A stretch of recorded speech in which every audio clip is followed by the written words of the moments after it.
Chapter 153. All right. Ji Changza was amused by Yueyao's flattering look. Which hotel are you staying at? Hilton. When are you going back? Just as Ji Changza finished speaking, Bai Sheng added, why don't we have dinner together later? Mu Yuyaro quickly shook her head. It's okay, no. Let's go together. Aya, I have to pick her up at the airport later. Pick her up at the airport? Bai Ran looked at Ji Changza in confusion. What? What does this mean? Ji Changza said, she has something to do later. I'll treat you and Jing Yang to dinner tomorrow. Okay. Mu Yuyaro quickly retreated. Bai Ran looked at her back view strangely and asked curiously, what's going on? She seems very shy. Ji Changza was a little embarrassed. Well, it's because I didn't have time to tell her about my marriage. It was indeed rushed. Also, wasn't our previous marriage considered a secret? I didn't tell my friends and colleagues either. So, it's normal that your friends don't know. You don't have to look so guilty. Ji Changza's lips curled into a smile. Suddenly, he looked at her mysteriously, but there was a hint of playfulness in his gaze. Your reaction just now seemed particularly strange. Strange? What's strange? Being stared at by him, Bai Yu felt inexplicably guilty. Ji Changza's gaze deepened. He lowered his head and asked in a voice that only she could hear, you saw me hugging another girl just now. From your gaze, it seemed like you were jealous. Bai Ran was so shocked that she almost bit her tongue. She stuttered, I wasn't jealous just now. I was just a little surprised. Is it difficult to admit that you're jealous? Ji Changza pinched her nose lovingly and dotingly. Tell me, you're jealous. Bai Hao held his breath and puffed his cheeks. This feeling of being seen through was so embarrassing. She had always wanted to be a magnanimous wife. However, when she saw her husband hugging a strange girl, her first reaction wasn't to find out who the girl was, but to feel jealous. He felt that the scene was very eye-piercing. Bai Hao was like a kid who had made a mistake. He lowered his head. If I'm jealous, will you feel unhappy? Ji Changza raised his eyebrows. How can that be? I'm happy that you're jealous. Why? Because I would think that you must care a lot about me, that's why you're jealous. As Ji Changza spoke, he gently kissed her cheek. Sometimes, I wish you could be more petty. When Bai Yu heard this, his face turned even redder. She pursed her lips. When she heard this, she finally admitted, I was a little jealous just now. I felt sour, ha ha ha. Ji Changza suddenly laughed softly. His voice was especially pleasant to the ears. It was as clear as spring water, without any impurities. Hearing this voice, Bai Ran's face burned even more. She could vaguely hear him ask, have you chosen your eyeshadow? Here's the ticket. Bai Ran lowered her head and passed the ticket to him. Ji Changza said to her, wait for me here. I'll go pay the bill. Okay. Bai Ran kept her head down as she secretly watched Ji Changza's back view as he went to pay the bill. The more she watched, the happier she felt. Watch first appearance Zui new chapter section please go client, mobile address. Watch first appearance Zui new chapter section please go client, mobile address. Chapter 154. After shopping in Times Square, Bai Ran had done a lot of planning before coming to Hong Kong. Therefore, she suggested that they go to the online celebrity restaurant to check in. In the age of the internet, the concept of online celebrity restaurants and online celebrity dessert shops were everywhere. However, Ji Changza did not have a good impression of online celebrity restaurants. The so-called online celebrity restaurants were actually cheap, affordable, and more delicious. In the past, when he was on a business trip to another city, he would occasionally want to go to the online celebrity restaurants on a whim. However, in fact, many online celebrity restaurants often had a bad service attitude. Perhaps it was because business was too good and they had to serve many customers every day, so the waiters' tempers were not necessarily too good. In fact, there were countless places that were better than the online celebrity restaurants. It was just that because of the price, they did not have much exposure. Ji Changza was not very willing to go to the online celebrity restaurants because, as expected, the attitude of the staff should be quite bad. Some people did not care about the service attitude. However, Jiyu Changze was a very particular man. He was not willing to spend money to get angry. Don't go to the online celebrity restaurants. Jiyu Changze suddenly said, I don't think there's anything good about the online celebrity restaurants. Actually, there are many restaurants that are better than the online celebrity restaurants. I used to come to Hong Kong for business trips often, so I know a few good restaurants. Do you want to try them? When Bai Ran heard this, she was almost drooling. Okay. Jiyu Changze saw her excited expression and could not help but laugh. Why do your eyes seem to light up when it comes to delicious food? Because I'm so hungry. I'm a little hungry. As Bai Ran spoke, she tilted her head. I think that in this world, only love and delicious food can't be let down. Okay, you won't let me down, you won't let me down. It's a good thing that you like to eat. How is it a good thing? Because if we quarrel in the future, as long as I take you to eat delicious food, you definitely won't be angry. Jiyu Changze said it so matter-of-factly. Bai Ran said, won't you feed me until I'm white and fat like this? Jiyu Changze said with a serious expression, isn't it good to be white and fat? You're so thin now. When I hold you in my arms, I feel that there's not much meat on your body other than bones. Bai Kun pretended to be angry and said, when I eat until I'm white and fat, won't you dislike me? Why would I dislike it? Jiyu Changze raised his eyebrows and said, I like you. Even if you're as fat as a pig, I don't care. Really? But I can't accept that I'm too fat and out of shape, Bai Hao said with a look of disbelief. If that was the case, she wouldn't be able to wear any pretty clothes. She was obsessed with beauty, so she was especially strict with her body. Jiyu Changze pinched her cheek and said, to be honest, I don't like you when you're too skinny. If she had more meat on her body, she would be even cuter. If you're too skinny, I won't feel comfortable holding you in my arms at night. It's not good to be too fat. Yes, it's a little meaty. A little plumper is enough. When Bai Kun heard this, he was still a little skeptical. Let's go. If we're any later, we'll have to line up again. Jiyu Changze naturally held her hand. Viewing Starter Zui New Chapter 8 sections. Welcome to Hall of Visitors, mobile address. Watch Starter Zui New Chapter 8 sections. Welcome to Hall of Visitors, mobile address. Chapter 155. Jiyu Changze knew that there was an authentic Cantonese restaurant in Hong Kong that tasted pretty good. Hong Kong was inclusive of all things. The food culture of various countries bloomed here. However, when he came to Hong Kong, he naturally had to taste authentic Cantonese food. Jiyu Changze often went abroad, but after traveling to so many countries, he still felt that China's food culture was the most delicious. Jiyu Changze had a preference for Cantonese food. In Hong Kong, there were many authentic Cantonese dishes, but for the picky Jiyu Changze, the restaurants were also divided into different grades.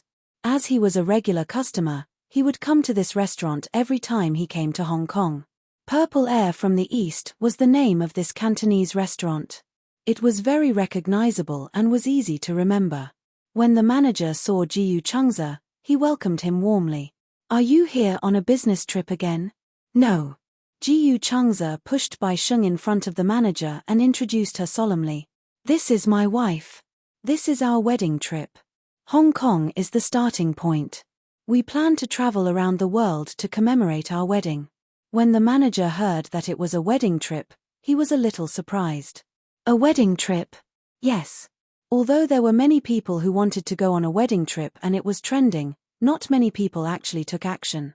When he heard that it was a wedding trip, the manager was so excited that his face was flushed red. Mr. Jiyu, you came at the right time. We have a honeymoon room here.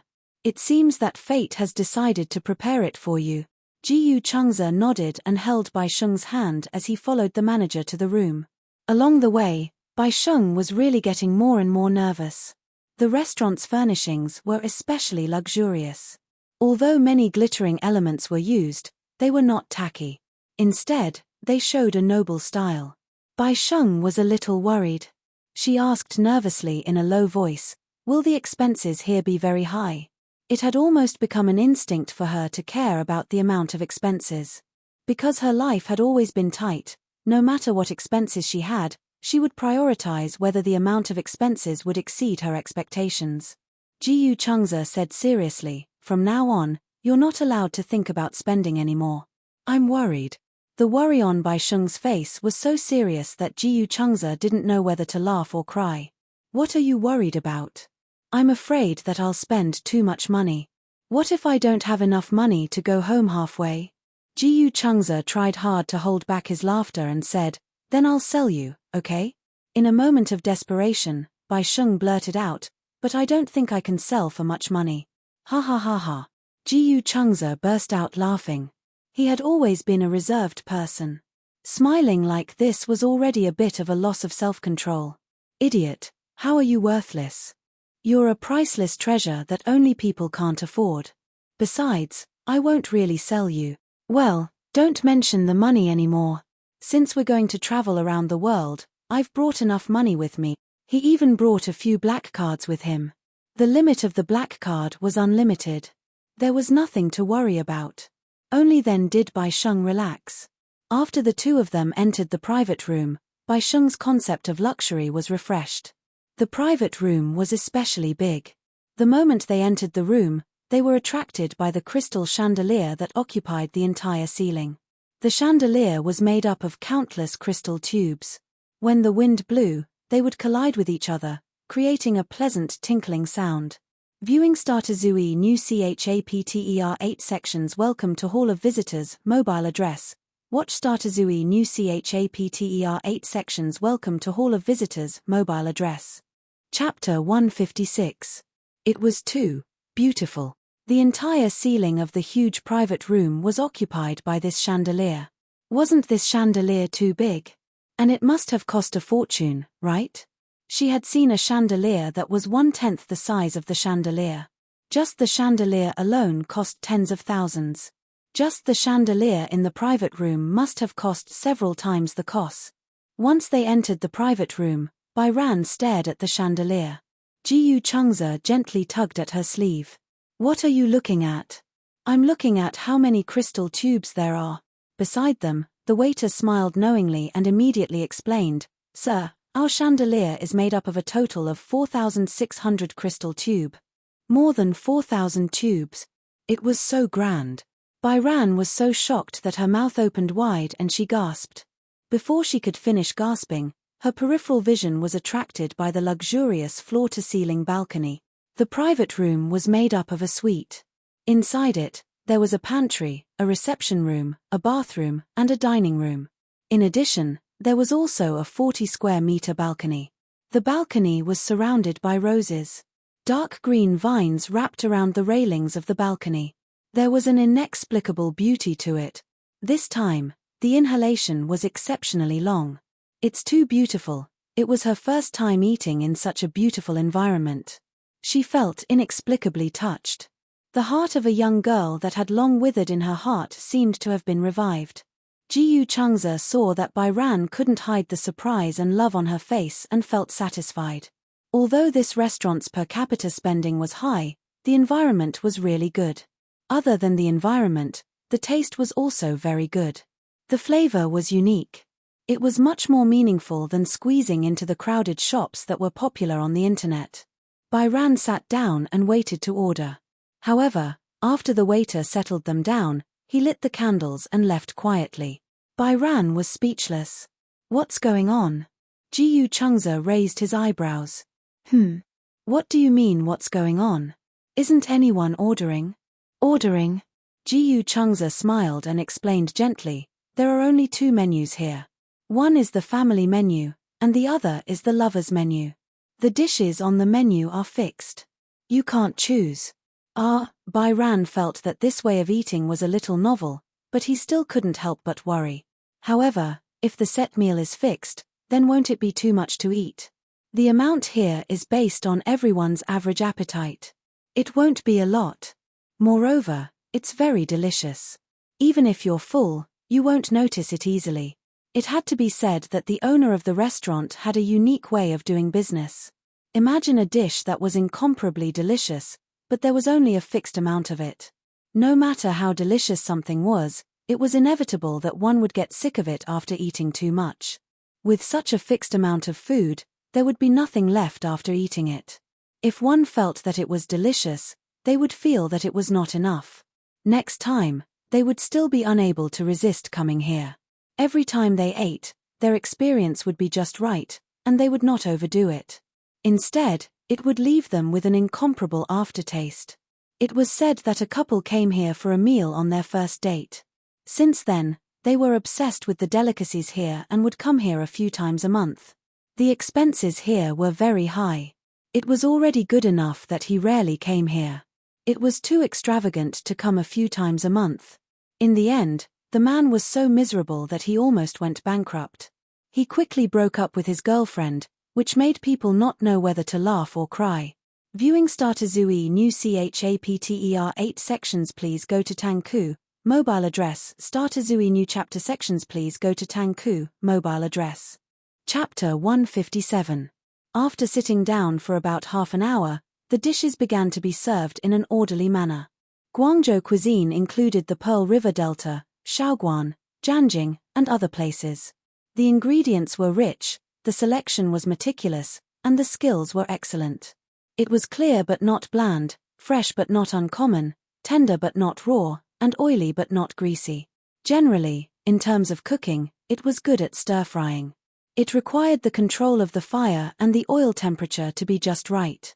At the same time, it was also compatible with many Western cooking methods. It paid attention to the momentum and grade of the dishes. Chaoju cuisine originated from the Chaos Han area. It was the best of Minot and Guangdong, forming its own style. Among them, it was good at cooking seafood. Soups, vegetables, and beets were the most unique. The knife skills were exquisite, and the taste was pure. Dongjiang cuisine originated from the Dongjiang area of Guangdong. The dishes were mostly meat, and there were very few seafood. The main ingredients were prominent, and it paid attention to fragrance, heavy oil, and the taste was salty. It was good at casseroles and had a unique local flavor. Originally, Bairan thought that she would definitely not be used to it. She was born in the capital, but she was born spicy. Originally, it was hard for her to imagine what sweet tofu pudding tasted like in the north and south. It was said that the taste of Cantonese cuisine was on the sweet side. Among the 6 cold dishes, the most famous in Cantonese cuisine, white-cut chicken and honey roast pork. Bairan ate a piece of barbecued pork and was surprised. She had already defined the taste of barbecued pork in her mind. No matter how delicious it would only taste like that. She did not expect the authentic honey roast pork to taste so delicious. Bairan could not help but start to study. What seasoning was used to make this plate of barbecued pork? How could the same seasoning be delicious in some restaurants and ordinary in others? Although she did not often eat Cantonese cuisine, she had occasionally eaten Cantonese cuisine at gatherings. The taste was not so authentic and delicious. It was so delicious that she cried tears of happiness. Bairan held her chopsticks and was still intoxicated by the aftertaste of the barbecued pork. Jiyu Chengze recommended another set of Hong Kong-style shrimp dumplings. Eat this. Okay. Bairan was really conquered by the delicious taste of Cantonese cuisine. Seeing that Jiyu Chengze strongly recommended the shrimp dumplings, she immediately reached out her chopsticks and picked one up. He put a thin and tender prawn dumpling into his mouth. Before he could chew it carefully, the skin broke under the gentle bite of his teeth. The fresh and tender gravy and the delicious aroma of the prawns immediately rushed into his mouth. Baihao's eyes brightened. He couldn't help but twist his body and shake his head. He looked so cute. Jiyu Chengze didn't know whether to laugh or cry. This is so fun. Why are you jumping up and down while eating? It was as if they were dancing. Delicious. Baihao couldn't help but pick up another one. As soon as he put it into his mouth, he started to nod like a little rabbit. Jiyu Chengze had never seen a person who wanted nothing more than to dance while eating. Ever since he was young, he had received a strict upbringing. Jiyu Jinglian was especially strict when it came to family education. Although they were not as strict as before, they had more rules than ordinary families. When he was young, whenever he ate something delicious, his body would shake uncontrollably. However, As he gradually grew up, he followed the rules and basically did not show any emotions when he ate. Whether it was delicious or not, it was all the same. If Bai Ran behaved like this, Jiyu Jinglian would say that he had no manners. However, he felt that Bai Hao's unruly display of his true feelings was very cute. Chapter 158. At the airport. It was packed with people. Many fans were holding flowers in their hands, eagerly anticipating the appearance of their idol. They were all looking at the screen, waiting for the flight carrying their idol to land in front of them. Mu Yuyaro stood at the closest spot, leaning against the railing. She was holding the flowers in her hands, feeling a little nervous. Suddenly, a scream came from the crowd. Jing Yang is here. The next second, a group of intimidating bodyguards appeared at the arrival gate. The men in black suits cleared the way. Even though there were so many bodyguards surrounding him, a tall figure stood out among them. Immediately after, the media, who were waiting at the scene, rushed forward like crazy. The cameras flashed and Jing Yang's black sunglasses came in handy. He was wearing a slim-fit coat and a mask. The flight from America to Hong Kong was very long. He looked a little tired as he walked forward with his head lowered. When Mu Yuyaro saw Jing Yang, she immediately went up to him with the flowers in her arms. "Brother Jing Yang." Before she could finish her sentence, the man in the center of the circle suddenly turned around. However, when his gaze landed on her, he immediately turned away coldly. Mu Yuyaro was stunned.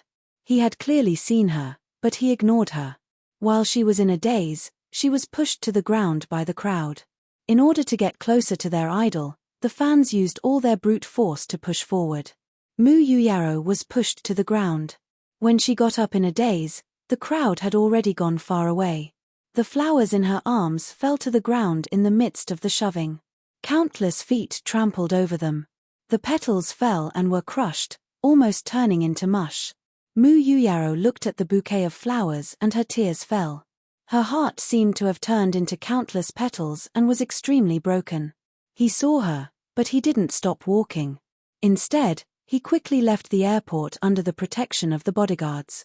In the blink of an eye, she was the only one left in the originally crowded arrival hall. When the cleaning auntie saw her, she immediately walked over and asked with concern, "Are you okay?" Mu Yuyaro curled her lips and smiled. She wanted to smile, but her tears fell even more violently. How did it become like this? He used to be her strongest pillar of support.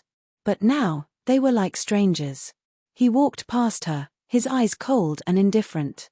He didn't even look back. Yuyaro silently picked up the flowers on the ground and hugged them tightly in her arms. She squatted on the ground and was stared at by the staff. She couldn't help but feel a little embarrassed and immediately buried her head in her arms. "Ari, this girl is so beautiful. Why is she crying so sadly?" They seem to be Jing Yang's fans. These children, instead of studying, they came here to chase after celebrities. I wonder if they treat their idols so well, but how do they treat their parents? Do you still need to ask? He must be an ingrate. The flowers were crushed, but he didn't even look at his idol. The group of people seemed to be regretful and mocking as they shook their heads and left in twos and threes. Mu Yuyaro didn't seem to hear what they were saying. She hugged the flowers and walked towards the door alone. At the entrance, the fans still left every day, chattering about the itinerary for the next day. It seemed that Jing Yang had already left in his car. Viewing Starter Zui New Chapter 8 sections. Welcome to Hall of Visitors, mobile address. Chapter 159. Yuyaro quietly walked along the main road of the airport with the flowers in her arms. This was a place not far from the drop-off area. The taxi arrived with the guests and left with the guests. On the huge overpass, she was the only one walking on the side of the road. Her back view looked lonely. During this time, countless cars brushed past her and almost hit her, but her expression did not change at all. However, the passers-by could not help but feel frightened when they saw her. They stopped their cars from time to remind her. "Young lady, it's so late. Why are you walking on the street alone? Where are you going? Get in the car. Take a ride." Yuyaro only shook her head. She did not hear what they were saying at all. Whether it was out of concern or other intentions, She just hoped that these noises would be as far away from her as possible. Until a nanny van stopped behind her. Honk, honk, honk. The car honked. The sudden movement gave her a big fright. Yuyaro hugged the scattered flowers and turned around in surprise. However, she only saw a pair of particularly glaring lights. She saw the Mercedes-Benz logo and saw the completely dark car window. She frowned and looked at it suspiciously. Just as she was about to turn around, behind her, there were a few more honking sounds. This time, she was completely annoyed. Yuyaro hugged the flowers and walked toward the door of the front passenger seat. However, the door of the back seat opened and a man in a black suit walked out. He looked like a bodyguard. "Miss Yuyao, please get in the car." "Get in the car?" Yuyaro was suspicious. "What are you doing? Please get in the car." The man repeated again, but his attitude was surprisingly good. Yuyaro could not help but look at the back seat. From her angle, she could vaguely see the silhouette of a man. She was a little surprised. From the silhouette of this figure, she immediately thought of Jing Yang. Could it be him? Yuyaro walked toward the car door again. However, the bodyguard raised his hand and gently pressed it against her back, pushing her into the car. After some hesitation, Yuyaro sat in the back seat. However, she suddenly became reserved. Jing Yang did not speak. He just looked ahead. The bodyguard got into the front passenger seat and closed the door, cutting off all the noise outside the car. The soundproofing of the car was very good. She could even clearly hear the man's steady and quiet breathing beside her. She was at a loss for a moment. She lowered her head and looked at the flowers in her arms that had been crushed by someone's foot. She was even more embarrassed. In his opinion, she must be very stupid. He wanted to throw it away, but he couldn't just open the window and throw it away. Yuyaro hugged the flowers tightly in annoyance. She didn't know whether to throw them away or not. She just sat there like a fool. The man beside her didn't say anything, and he didn't even pay attention to her. His eyes were looking out the window, and she didn't know what he was looking at. After a long time, he suddenly spoke. "Don't do this kind of thing again." "Such a thing?" Yuyaro widened her eyes in surprise. "What's the matter?" Jing Yang did not look at her. Instead, he snorted. "What do you think?" Yuyaro felt a little wronged. She had traveled thousands of miles to Hong Kong just to pick him up from the airport, but he brushed it off by saying such a thing. No matter how warm her heart was, it was instantly splashed with a basin of cold water. "I know." Yuyaro was a little peeved. "I won't do it again." Jing Yang asked again, "Where are you staying?" "I'll get the chauffeur to send you back." End of chapter. Chapter 160. Just as Yuyaro was about to answer, she suddenly realized that she had booked the same hotel as him. If she were to tell him that the hotel she had booked was the hotel that the organizer had arranged for him, wouldn't it seem too deliberate? Yuyaro gulped, feeling wronged. She pursed her lips but didn't say anything. Seeing that she was silent, Jing Yang frowned and asked, "Where are you staying?" He repeated his words again, his tone showing his impatience. Yuyaro immediately said, "Drop me off at the junction. I'll take a cab back." "I said I'll get the chauffeur to send you." "Why are you sending me?" Yuyaro was trying to provoke him. She smiled helplessly and said, "Didn't you say so? You told me not to pester you anymore. You can just drop me off at the junction.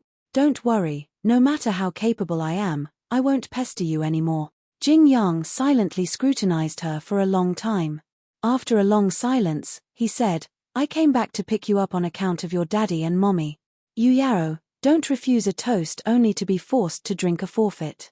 Because of his words, Yueyao's grievances finally overflowed. She held back her tears, but she stubbornly forced them back. Gritting her teeth, she looked up and said, "I don't want you to care about me. Don't care about me. And don't use my daddy and mommy to pressure me. Jing Yang, don't go overboard." Jing Yang looked at her silently but didn't say a word. Yuyaro then realized that his gaze had become even colder. Because of her words, his expression suddenly collapsed. Yuyaro bit her lip, knowing that her words had angered him. She didn't say another word. It was so strange. She had lost control once again. Clearly, Clearly, she wanted to get close to him and win him back. However, the relationship between the two people was once again brought to the freezing point. In the Mu family, everyone dotes on you and spoils you. It's okay for you to be arrogant because of that. But with me, I don't have to indulge you. As Jing Yang spoke, the car arrived at the junction. He instructed the chauffeur to stop the car, and the car stopped by the roadside. Jing Yang looked out of the window and did not look at her again. Although he didn't say anything, the cold air reminded her that he was chasing her out of the car. Mu Yuyaro didn't stay any longer. She hugged the flowers and got out of the car directly. As soon as she got out of the car, the bodyguard got out of the front passenger seat and closed the door. He then returned to the front passenger seat and the car sped away. Mu Yuyaro did not turn back to look at the car. It was not until the sound of the engine had faded away that her tears stopped falling. How did it end up like this? Even if it was because of that incident, so many years should be enough, right? In front of him, she had always been humble, patient, pandering, and guilty. He saw it all, but remained unmoved. Was she so unforgivable? Even if she was young and ignorant and made a mistake, after so many years, even if he didn't forgive her, he wouldn't look at her with such hatred. If apologizing was useful, she was willing to apologize to him 1,000,000 times. If there was a way to pay for her mistakes, she was willing to do everything she could to repay the past. But the past could no longer be reversed. Why couldn't he forgive her? Mu Yuyaro stood by the roadside. At this moment, the street was no longer as busy as before. There were few pedestrians and only cars coming and going. She knew that he wouldn't instruct the chauffeur to turn around. He had really abandoned her. Chapter 161. Mu Yuyaro returned to the hotel and walked into the elevator. She wanted to swipe her card, but when she searched all her pockets, she realized that her bag was gone. The card was in her bag, but she couldn't find her bag. Mu Yuyaro was stunned. She furrowed her brows. Even when the elevator door slowly closed and started to rise, she was still in a daze. Where was her bag? She remembered that she was carrying it when she went to the airport, but when she came back, she couldn't remember when her bag had suddenly disappeared. When she came back, she walked all the way back and didn't seem to have met anyone. In the end, she hailed a taxi. Yes, when she paid for the taxi, her bag seemed to still be beside her. Mu Yuyaro couldn't remember at that moment. Her bag was really gone. Other than the hotel card, her passport and all her other documents were in her bag. Mu Yuyaro then realized the seriousness of the matter. Damn it. The money and bank cards didn't matter. Although she had a credit card, the credit card limit was relatively small. Besides, she could cancel it at the bank at any time. But those documents and all kinds of proof, and most importantly, if she lost her room card, where should she stay tonight? Unknowingly, the elevator doors opened again with a ding. When the doors opened, Mu Yuyaro looked up. However, when she saw a group of people standing at the door, she was completely stunned again. She bumped into him again, Jing Yang. He must have returned to the hotel early, but he didn't appear alone. Besides his manager and assistant, there was also a gorgeously dressed and extremely beautiful girl beside him. She was dressed sexily and when she smiled, there was a hint of coquettishness. The reason why Mu Yuyaro was stunned was because this girl was standing right next to Jing Yang without any gap between them. They looked really intimate. Jing Yang was originally talking to the girl beside him. When he turned his head and saw Mu Yuyaro standing in the elevator, he was also stunned for a moment. He suddenly reached out and held the girl's hand. The girl was also stunned for a moment. Her face immediately turned red and she held Jing Yang's hand back shyly and intimately. The two of them held hands tightly and walked into the elevator together. The hotel's VIP elevator wasn't very big to begin with. When the group of 5 walked into the elevator, Yuyaro was immediately squeezed into a corner. She wasn't very tall, and from her angle, she could only see Jing Yang and the girl holding hands tightly. She was separated from the two of them by 2 assistants, but she could vaguely feel that they had a close relationship. It was already so late. Where were they going? Furthermore, Jing Yang was staying in this hotel. The others were either agents or assistants. What about this girl? It was already so late. Why would she appear together with him? Could it be? Was she the partner the organizer had arranged for Jing Yang? It was said that for many celebrities, the organizers would considerately prepare a beautiful girl for the male celebrity to accompany them. During these few days of local activities, this girl would always be by his side, doing whatever he wanted. Many male idols couldn't fall in love during the contract period, let alone get married. However, physiological needs could not be ignored. Therefore, the organizers took these problems into consideration and usually arranged for a girl of such status. Usually, when the celebrity returned to the hotel, the girl would already be waiting in the room.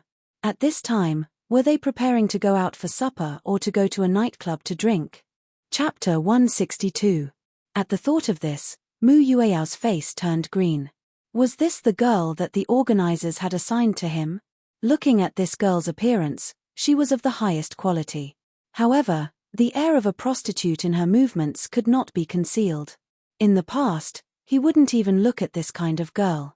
Now, seeing him so close to this girl, so intimate, there was a tacit understanding between the two of them that people couldn't bear to look at.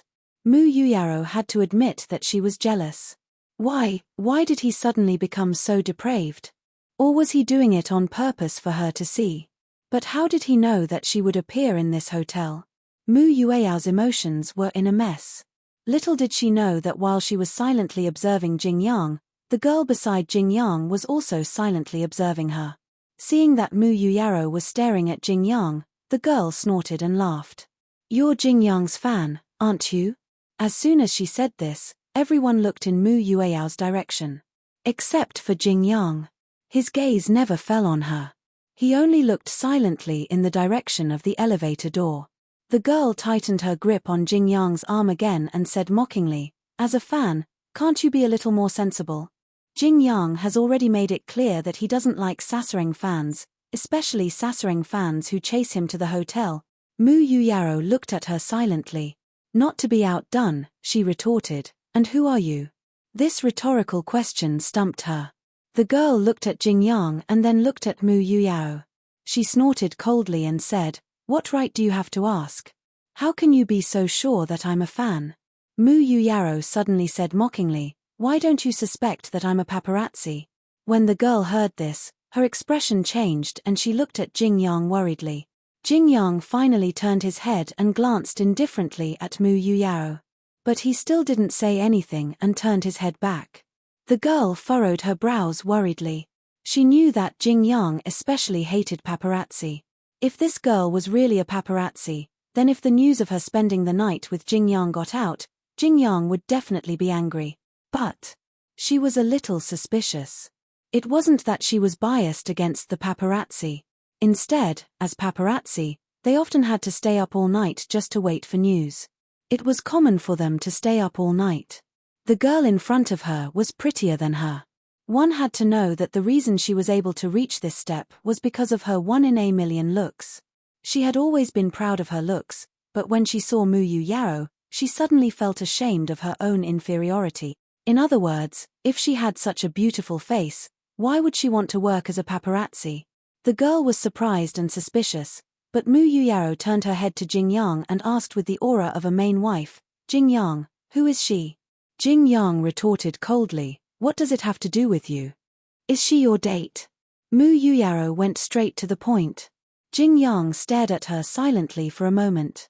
Then he suddenly smirked and said, "She's my date." "Date?" Mu Yueyao's lips twitched violently. "What date? You don't have to ask about that." Just as he finished speaking, the elevator happened to reach the first floor and opened with a ding. Chapter 163. Jing Yang did not look at Mu Yuyaro again. Holding the girl's hand, he slowly left the elevator with a few managers and assistants. Mu Yuyaro lowered her head and did not look at his back. She stubbornly turned her face away and allowed the elevator door to slowly close. The elevator door closed again. Mu Yuyaro did not have a hotel card, so she did not know which floor the elevator would stop at. When the elevator door opened again, a couple holding hands walked in. Seeing that there was someone else in the elevator, the couple, who were originally entangled with each other, was startled and restrained themselves a little. However, when they entered the elevator and saw Mu Yuyaro with her head lowered, Their actions became unrestrained again. Standing in the elevator, the two began to hug each other intimately. They were glued to each other like glue, hating that they had to separate. Through the reflection of the elevator door, Mu Yuyaro saw the two stuck together. For some reason, the scene of Jing Yang and that girl holding hands intimately flashed before her eyes. Her heart instantly sank. Woo woo woo, Mu Yueao's heart felt as if it was being wrenched. She felt so silly. Since young, Mu Yaja and Yun Shusha had doted on her. In addition, her two elder brothers, Mu Ichen and Yun Tianyu, had doted on her all the way. No one had ever treated her like this. She admitted that she was partly responsible for that matter, but did she not even have the right to atone for her sins in his eyes? Was he taking revenge on her? Or did he purely like that girl? No matter which answer it was, Mu Yuyaro could not bear to see it. Mu Yueao's heart sank fiercely. She hugged her knees and squatted on the floor. All of a sudden, she did not even have the strength to cry.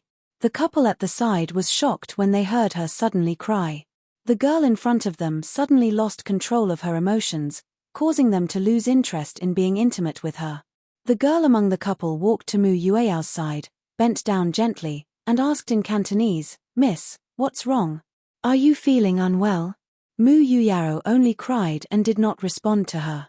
The girl was kind and patiently asked, "Which floor are you staying on? Are you from Hong Kong? Or are you here for a vacation? Do you have any companions?" What happened?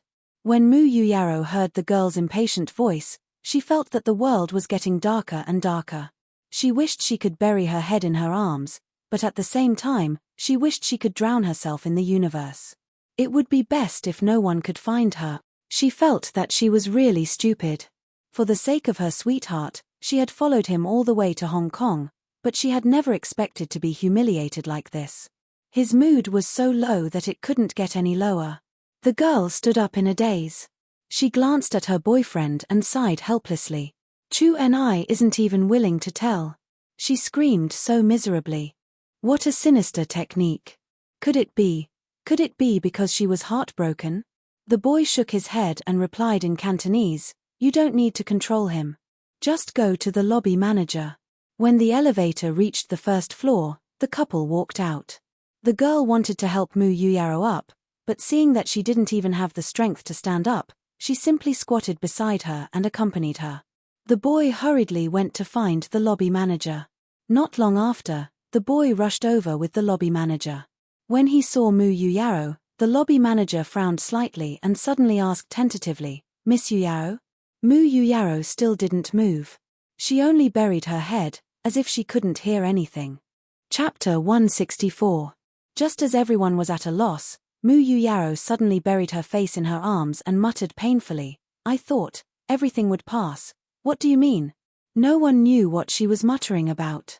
Mu Yuyaro suddenly lost control and said, "If only I was the one who died back then." She covered her ears and closed her eyes. Suddenly, she felt as if she could see Jing Yang's soulless back outside the corridor of the hospital. People were coming and going. In the operating theater, doctors and nurses rushed in one after another, looking anxious. Jing Yang's face was pale as he stared at her angrily and suspiciously. Mu Yuyaro looked at her hands again and suddenly realized that her hands were covered in bloodstains. The person lying in the operating theater was his closest relative, his mother. Because of her, it was all because of her that the mother and son were separated forever. Jing Yang dashed over and grabbed her by the shoulders. His eyes were bloodshot. "Mu Yuyaro, what do you want?" The nightmare repeated itself. Mu Yuyaro was so shocked that she broke out in cold sweat. She choked and said, "I didn't want to. I'd rather the person lying in there was me. Then why don't you die?" Jing Yang lost control and roared at her.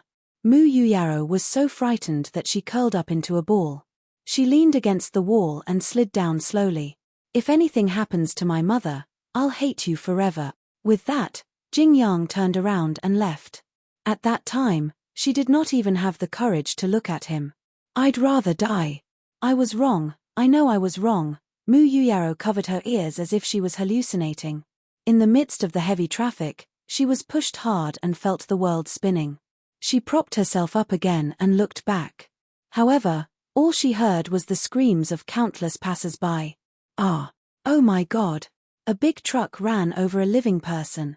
It ran over her body. It's definitely useless. Oh my God, there's blood everywhere. It's so scary. Quick, call the police and the ambulance. Mu Yuyaro got up from the ground in a daze and staggered to stabilize her center of gravity. However, she saw that the scene not far away was already surrounded by people. Many girls screamed in fear. Order was once in chaos. There were people around her constantly asking about her well-being, but she couldn't hear anything clearly. The traffic police came quickly. She had just passed through the crowd when the police came to pull up the cordon. The driver stood by the side, looking at the people on the ground and sighing. Yuyaro finally pushed the crowd aside, but she saw a scene that she would never forget in her life. The woman was crushed by the huge wheels of the truck. Half of her body was exposed as she lay on her back, blood foaming at the corner of her mouth. Help! Help! Mu Yuyaro finally reacted and screamed in panic, Help! Help! Is the ambulance here? She only had one thought at that time, and that was to lift the car and drag out the person under the wheels. Therefore, she rushed forward without a care for her own safety and hugged the huge tire of the truck with both hands. The traffic police on the side immediately pulled her back. Save them! Save them! Mu Yuyaro screamed at the top of her lungs, Save my mom!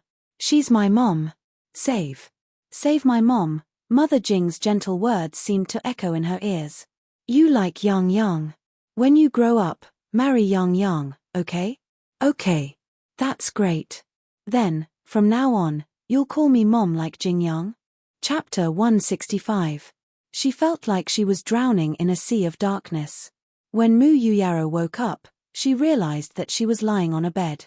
When she came back to her senses and sat up on the bed, she suddenly realized that she was in a ward. A ward? Mu Yuyaro held her forehead. She had completely lost her memory of what had happened before she came to the ward. She didn't know what had happened. She couldn't remember what had happened at all. You're awake. A stern and familiar voice came from the side. Mu Yuyaro looked in the direction of the voice and saw Muichen sitting by the bed. He was dressed in a well-ironed suit and his back was as straight as it could be. She didn't know why, but no matter what he was wearing, he gave off the impression that he was dressed in military attire. Mu Yuyaro was stunned. Brother, yeah. Muichen snorted coldly and didn't say a word. He frowned and adjusted his posture. He sneered expressionlessly, You came to Hong Kong without your family's permission and went through all sorts of trouble. Do you want to go to heaven? No. I didn't. Muichen suddenly leaned over and held her chin. His tone was stiff as he said, Look at you now. You're so haggard. How did you get yourself into this state? Mu Yuyaro slapped his hand away gloomily.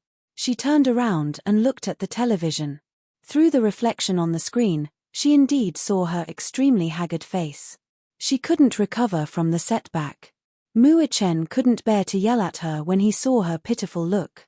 He raised his eyebrows and asked, What's the matter? Why do you look so aggrieved? Brother, Mu Yueao's voice trembled like a little lamb and she looked even more pitiful. Why are you yelling at me? Muichen touched the bridge of his nose. When did I yell at you? You were yelling at me. Mu Yuyaro looked like she was about to cry. Look at your face. You look like you're going to eat me up. Eat me up. So exaggerated. Muichen nervously turned around. Behind Yueao's back, he secretly took out his phone to take a picture of himself and touched his face. Oh.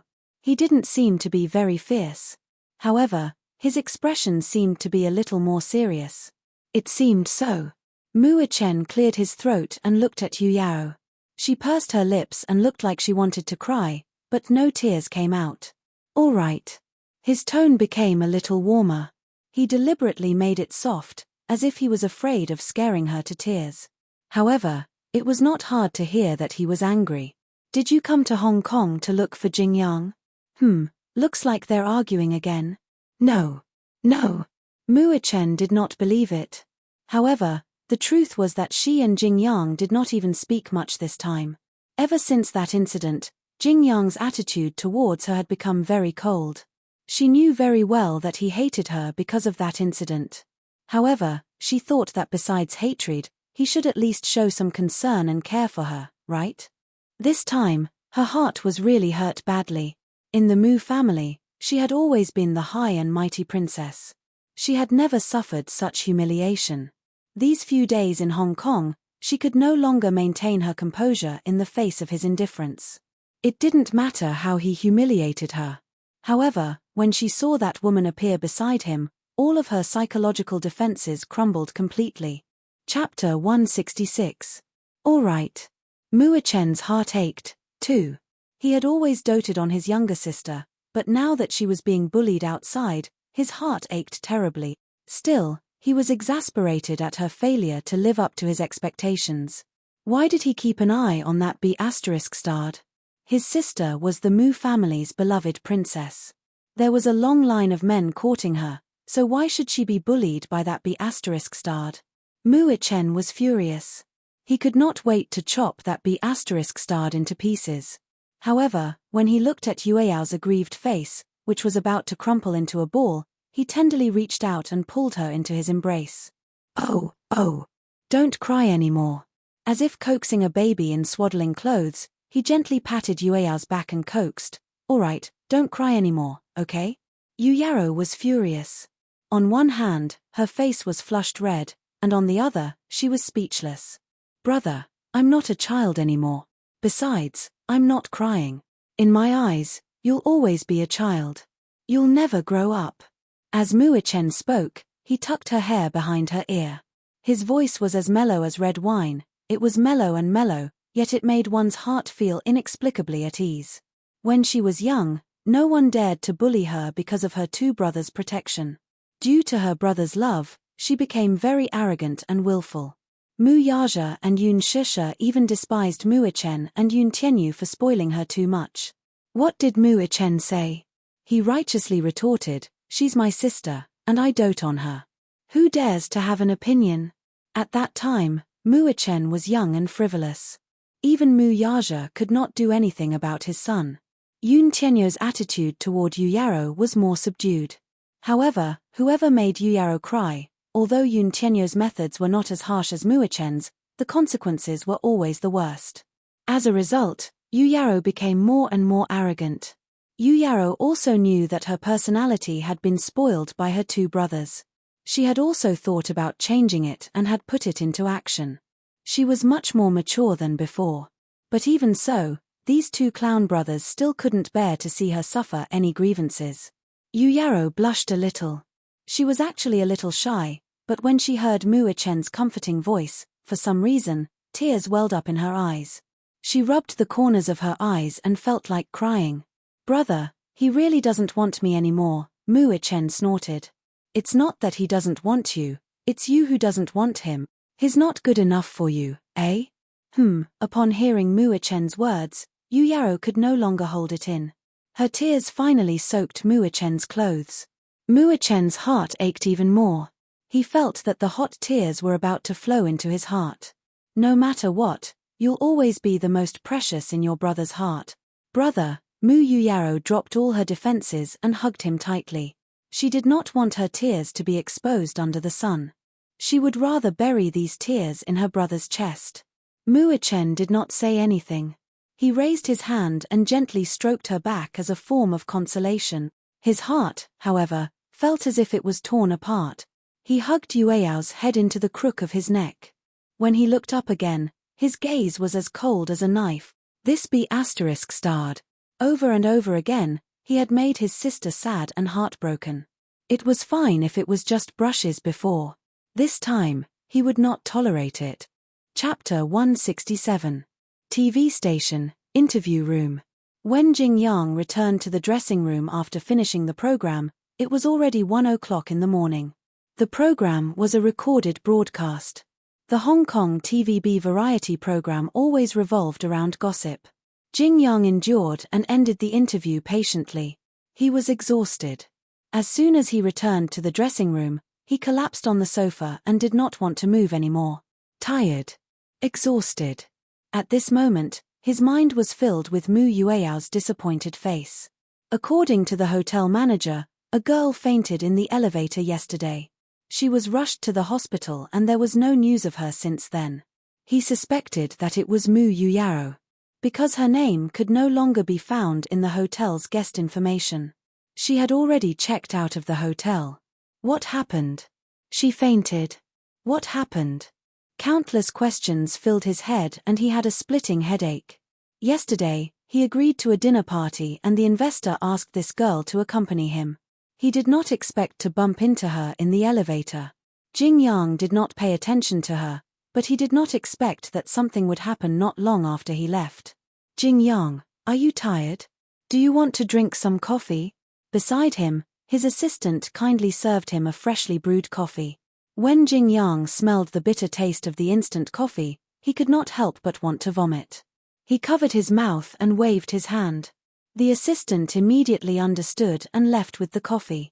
She knew that Jing Yang's mood was not very good these 2 days. No. It should be said that since he stepped into the entertainment industry, he had never shown a real smile. There was once a program that asked him why he wanted to enter the entertainment industry. He was a top economics student at a 985 university. However, he did not choose to pursue a postgraduate study in economics. Instead, he chose to enter the entertainment industry. Although Jing Yang's foreign trade conditions were good, there were better choices for him other than the entertainment industry. However, Jing Yang said that he entered the entertainment industry to repay his debts. He and his mother owed a huge debt, as high as 100 million. He had to repay this debt. This statement shocked the entertainment industry and fans. It even topped the entertainment industry's trending searches. Jing Yang had a debt of over 100 million. Some smart fans looked up Jing Yang's information and did not find any debt background. There was no record of him being executed.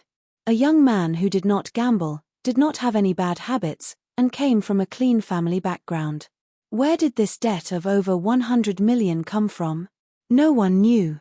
After that, there were also people who asked Jing Yang out of curiosity to verify the debt. However, Jing Yang avoided answering them and only said that he would retire from the entertainment industry after he earned 100 million. Therefore, Jing Yang's fans were in a dilemma.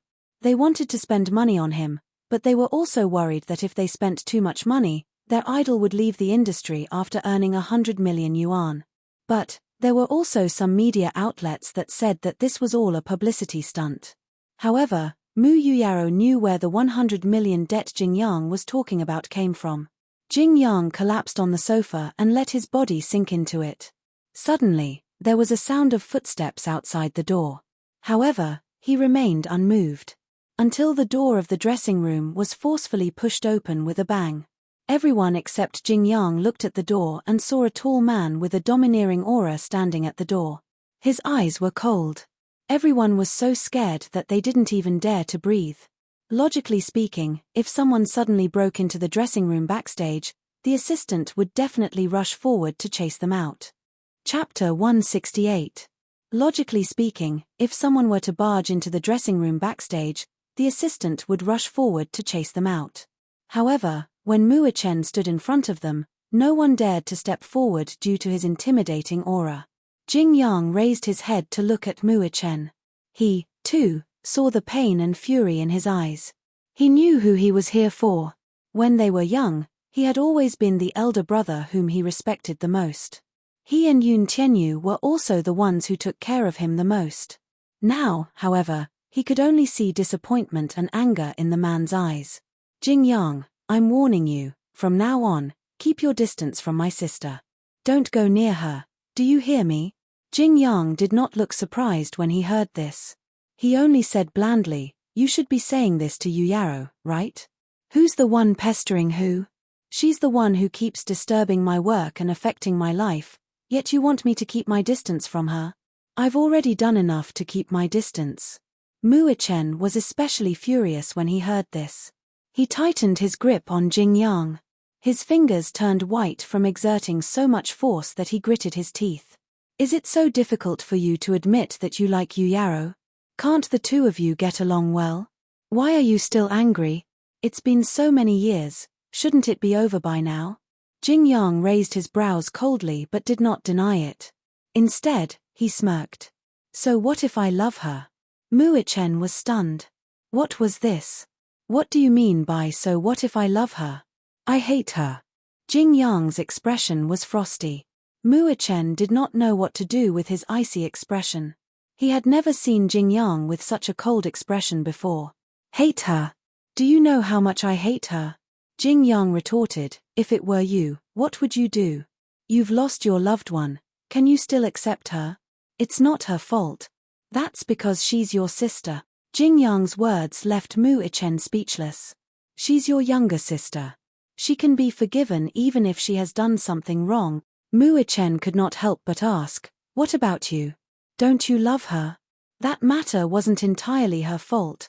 You're just passing on the pain of losing a loved one to Yu Yaro. Don't mention that name to me again. Jing Yang's face was filled with disgust. He was extremely sensitive to this name. He frowned and turned his face away, not wanting to listen anymore. However, Mu-Chen did not take Jing Yang's rebellion seriously and insisted on bringing it up. Aren't you afraid of losing Yu Yaro? For the current me, there's nothing I'm afraid of losing. Jing Yang's voice remained calm. I just don't want to see her again. Before Mu-Chen could say anything, Yue Yao's melancholic voice came from behind him. Brother, there's nothing more to say. He was stunned and turned around in shock. He saw Yu Yaro standing at the door, her body swaying slightly as if she could not stand straight. However, she was still trying her best to suppress some of her emotions and put on an extremely perfunctory smile. Jing Yang, you have to remember what you said. I'll pay back what I owe you, but you have to pay back what you owe me. Jing Yang was stunned as well. He did not expect Yu Yaro to be standing outside the door and hear the entire conversation between him and Mu-Chen. Chapter 169. Jing Yang, remember what you've said. I'll repay what I owe you, but you'll have to pay back what you owe me, too. Jing Yang was stunned, too. He did not expect that Mu-Chen and Yu Yaro would be standing outside the door and overhear their conversation. For a moment, he could not recover from his shock. Yu Yaro, who was standing before him, looked too haggard. All this while, she had always been a beautiful and noble princess in front of everyone. Now, without makeup, she could not hide her sickly haggardness. He did not know that she had not eaten or drunk for 2 whole days. Her eyes were red as if she had cried. For a moment, his heart ached. Mu-Chen held his forehead helplessly. Initially, he only wanted to come alone and did not want her to come along. However, she stubbornly insisted on coming along. He had no choice but to let her wait outside the door. He did not expect Jing Yang to say such heartless words. Jing Yang glared at Yu Yaro silently. Yu Yaro did not say a word. She looked back at him with an indescribable disappointment in her eyes. She expected to hear many cruel words from him, but she did not expect him to be so eager to draw a line between them. She thought about the girl who had been beside him last night, holding his arm so intimately. They were together the whole night, right? What exactly happened between the two of them? Yu Yaro did not dare to think about it. Let's end it here. Other than settling accounts, we don't owe each other anything. As Yu Yaro said this, she suddenly raised her hand and casually took off a ring on her ring finger. She threw it on the floor. It was a rose gold ring. She bought it at a store and it was not expensive. When they were young, she often stuck to Jing Yang. The two could be considered childhood sweethearts. Whether it was the Mu family or Jing Yang's mother, they were sure that they would get married when they grew up. At that time, the two little guys were very close. Other than Mu-Chen and Yun Tianyu, it seemed that only Jing Yang could tolerate her princess-like temper. During Christmas in junior high school, Jing Yang used the money he earned from his part-time job to buy a rose gold ring and made a promise with her. He said to her, Yu Yao, this is my engagement ring for you. When I grow up, I'll marry you and make you Mrs. Jing, okay? At that time, there was no such thing as puppy love between the two of them. It was just that both of them had too many fantasies about their future. Yu Yaro had been doted on since she was a child. She was the youngest and only daughter of the Mu family. She was the princess. Jing Yang didn't come from a rich family like her, but the Mu family took special care of him. Jing Yang's mother did not remarry. It was not easy for her to raise Jing Yang alone. Originally, She had planned to give birth to the child and return to the countryside to develop. The cost of living in the capital was too high, and it was hard to get by. But how could Mu Yuyaro bear to let Jingyang leave? Hence, Yun Shusha offered to cover Jingyang's living expenses and school fees. Only then did Jingyang and his mother officially take root in the capital. However, all these beautiful things were completely shattered because of an accident. After that incident, Jingyang not only felt love for Mu Yuyaro, but also hatred. Originally, this accident should not have happened. For the first time in his life, he hated her willfulness. Watch first Zui new chapter section. Please go to Hall of Visitors, mobile address. Chapter 170. For the first time in his life, he hated her stubbornness. However, all this hatred was suddenly thrown into chaos when the rose gold ring fell to the ground. The ring had entered his line of sight without warning and made him realize that to her, this ring was so cheap. No matter how many years had passed, she had always worn it on her finger. But now, she had taken it off and thrown it in front of him. Mu Yueao's face was expressionless and he couldn't tell what it was. She smiled sadly, and just when he thought she was about to cry, she said lightly, "Let's end it here." "Let's end it here." Mu Yuyaro smiled coldly and said, "I should give up too. In the future, as you wish, I won't pester you anymore." As she said this, she walked over and held Muachen's hand. She forced a smile and said, "Brother, let's go." Muachen looked at Jingyang and then turned back to look at Yuyao. He couldn't bear it and asked, "Have you made up your mind?" "Yeah. I've let go. Why do I have to do such stupid things?" Mu Yuyaro took a deep breath as if she had finally let go of something that had been weighing on her mind. She smiled and said, "It's time for me to start my own life, isn't it?" Muachen's lips twitched, but he didn't say anything. He only sighed and hugged her lovingly before turning to leave. It was only after the siblings left that Jingyang seemed to come back to his senses. He walked over and bent down gently to pick up the rose gold ring. He wiped the ring clean with his cufflinks and wrapped it in his palm. His assistant and manager looked at each other and frowned, but they didn't say anything. Beijing, Moon Palace, a top-class private clubhouse. In a luxurious private room, Mu Yuyaro leaned lazily on the sofa. She was wearing a black mid-length dress that hugged her exquisite figure. Her hair was slightly messy and she had only put on some foundation makeup. However, at that moment, the music was loud and the lights were dim. As the light shone on her exquisite features, she looked a little dispirited and lazy. On the table, the goblets had toppled over, and the beer bottles were all over the place. Several handsome and beautiful male models were standing on the small stage, holding microphones and trying their best to show off their voices. These models were all the top male models of the Moon Palace. Whether it was in terms of figure or appearance, they were all ranked in the top 5. After returning from Hong Kong, Yuyaro hid from everyone and secretly took root in the Moon Palace. The Moon Palace was a high-class clubhouse that combined entertainment and hotel. It had a bar, AK room, and a bedroom. She turned off her phone and hid her whereabouts from everyone. She played in the Moon Palace every day. When they were tired from singing, they would drink. When they were drunk, they would return to the hotel to rest. When she woke up, she did not have time to eat and continued to drink in the private room. She felt lonely drinking alone, so she spent a lot of money. A few male models rushed into the private room to drink with her, get drunk with her, go crazy with her, and play with her. This kind of feeling was really good. It was carefree, crazy, and incisive. When he was drunk, he felt as if the whole world was spinning, as if he was floating in the clouds. At that time, even if the sky fell, it had nothing to do with her. She didn't need to think about the person in her heart. She just needed to find her own happiness. But, even if she was drunk, she still missed him. His face appeared in her mind. Before she realized it, her face was already covered in tears. Chapter 171. At the Mu residence. Muachen tried calling Yueao's cell phone for the 154th time, but it was turned off. This time, he was really furious. What was going on? Could it be that her cell phone ran out of battery? No matter how many times he called, Yuyaro did not pick up. After returning from Hong Kong, it was as if she had disappeared from the face of the earth. He did not know where she went. She was unreasonable. Although he knew that nothing would happen to Yuyaro, he was still worried. Just as Muichen was about to explode with anger, Muyaja suddenly returned. When he opened the door, he saw Muichen holding his cell phone. His face was as black as a sheet of paper. He curled his lips and asked calmly, "Is little sister not back yet?" Yeah. Muichen was obviously guilty. He felt that it was his fault for not taking good care of Yuyaro. Muyaja raised his wrist and looked at his watch. Yuyaro had been missing for 3 days and 3 nights.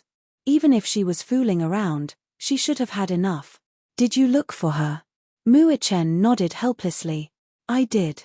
"Did you tell her second brother?" "No. I didn't. I didn't dare to tell Yo-Yo. Yo-Yo should still be in the hospital with Natalia. He didn't know about this."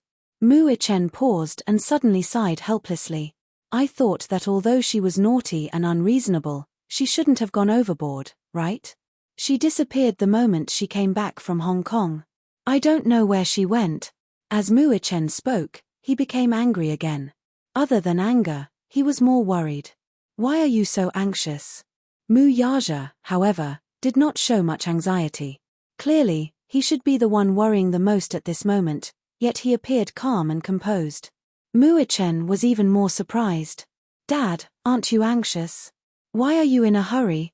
Muyaja asked casually, "Has your precious little sister been this willful since she was young? But there must be a limit to being willful." Muichen crossed his arms in anger. "This is too much. She doesn't know how to go home every day. What exactly does she want?" Muyaja raised his eyebrows slightly and said coldly, "In the end, it's all because you spoiled her." Muichen was speechless.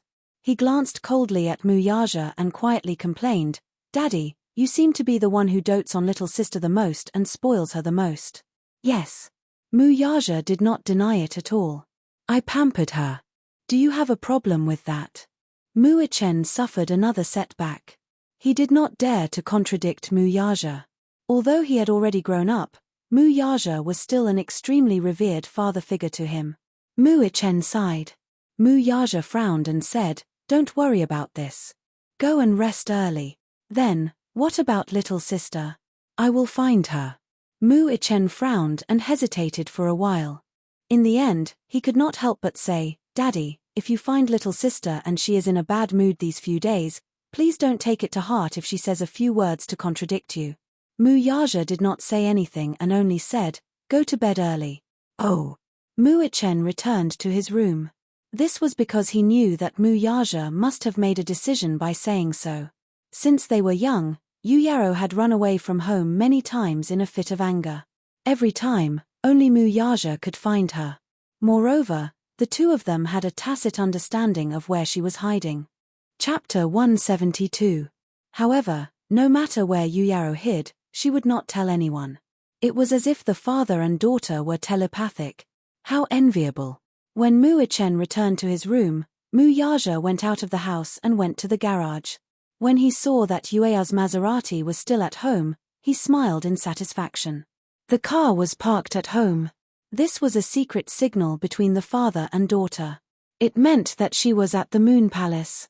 The Moon Palace.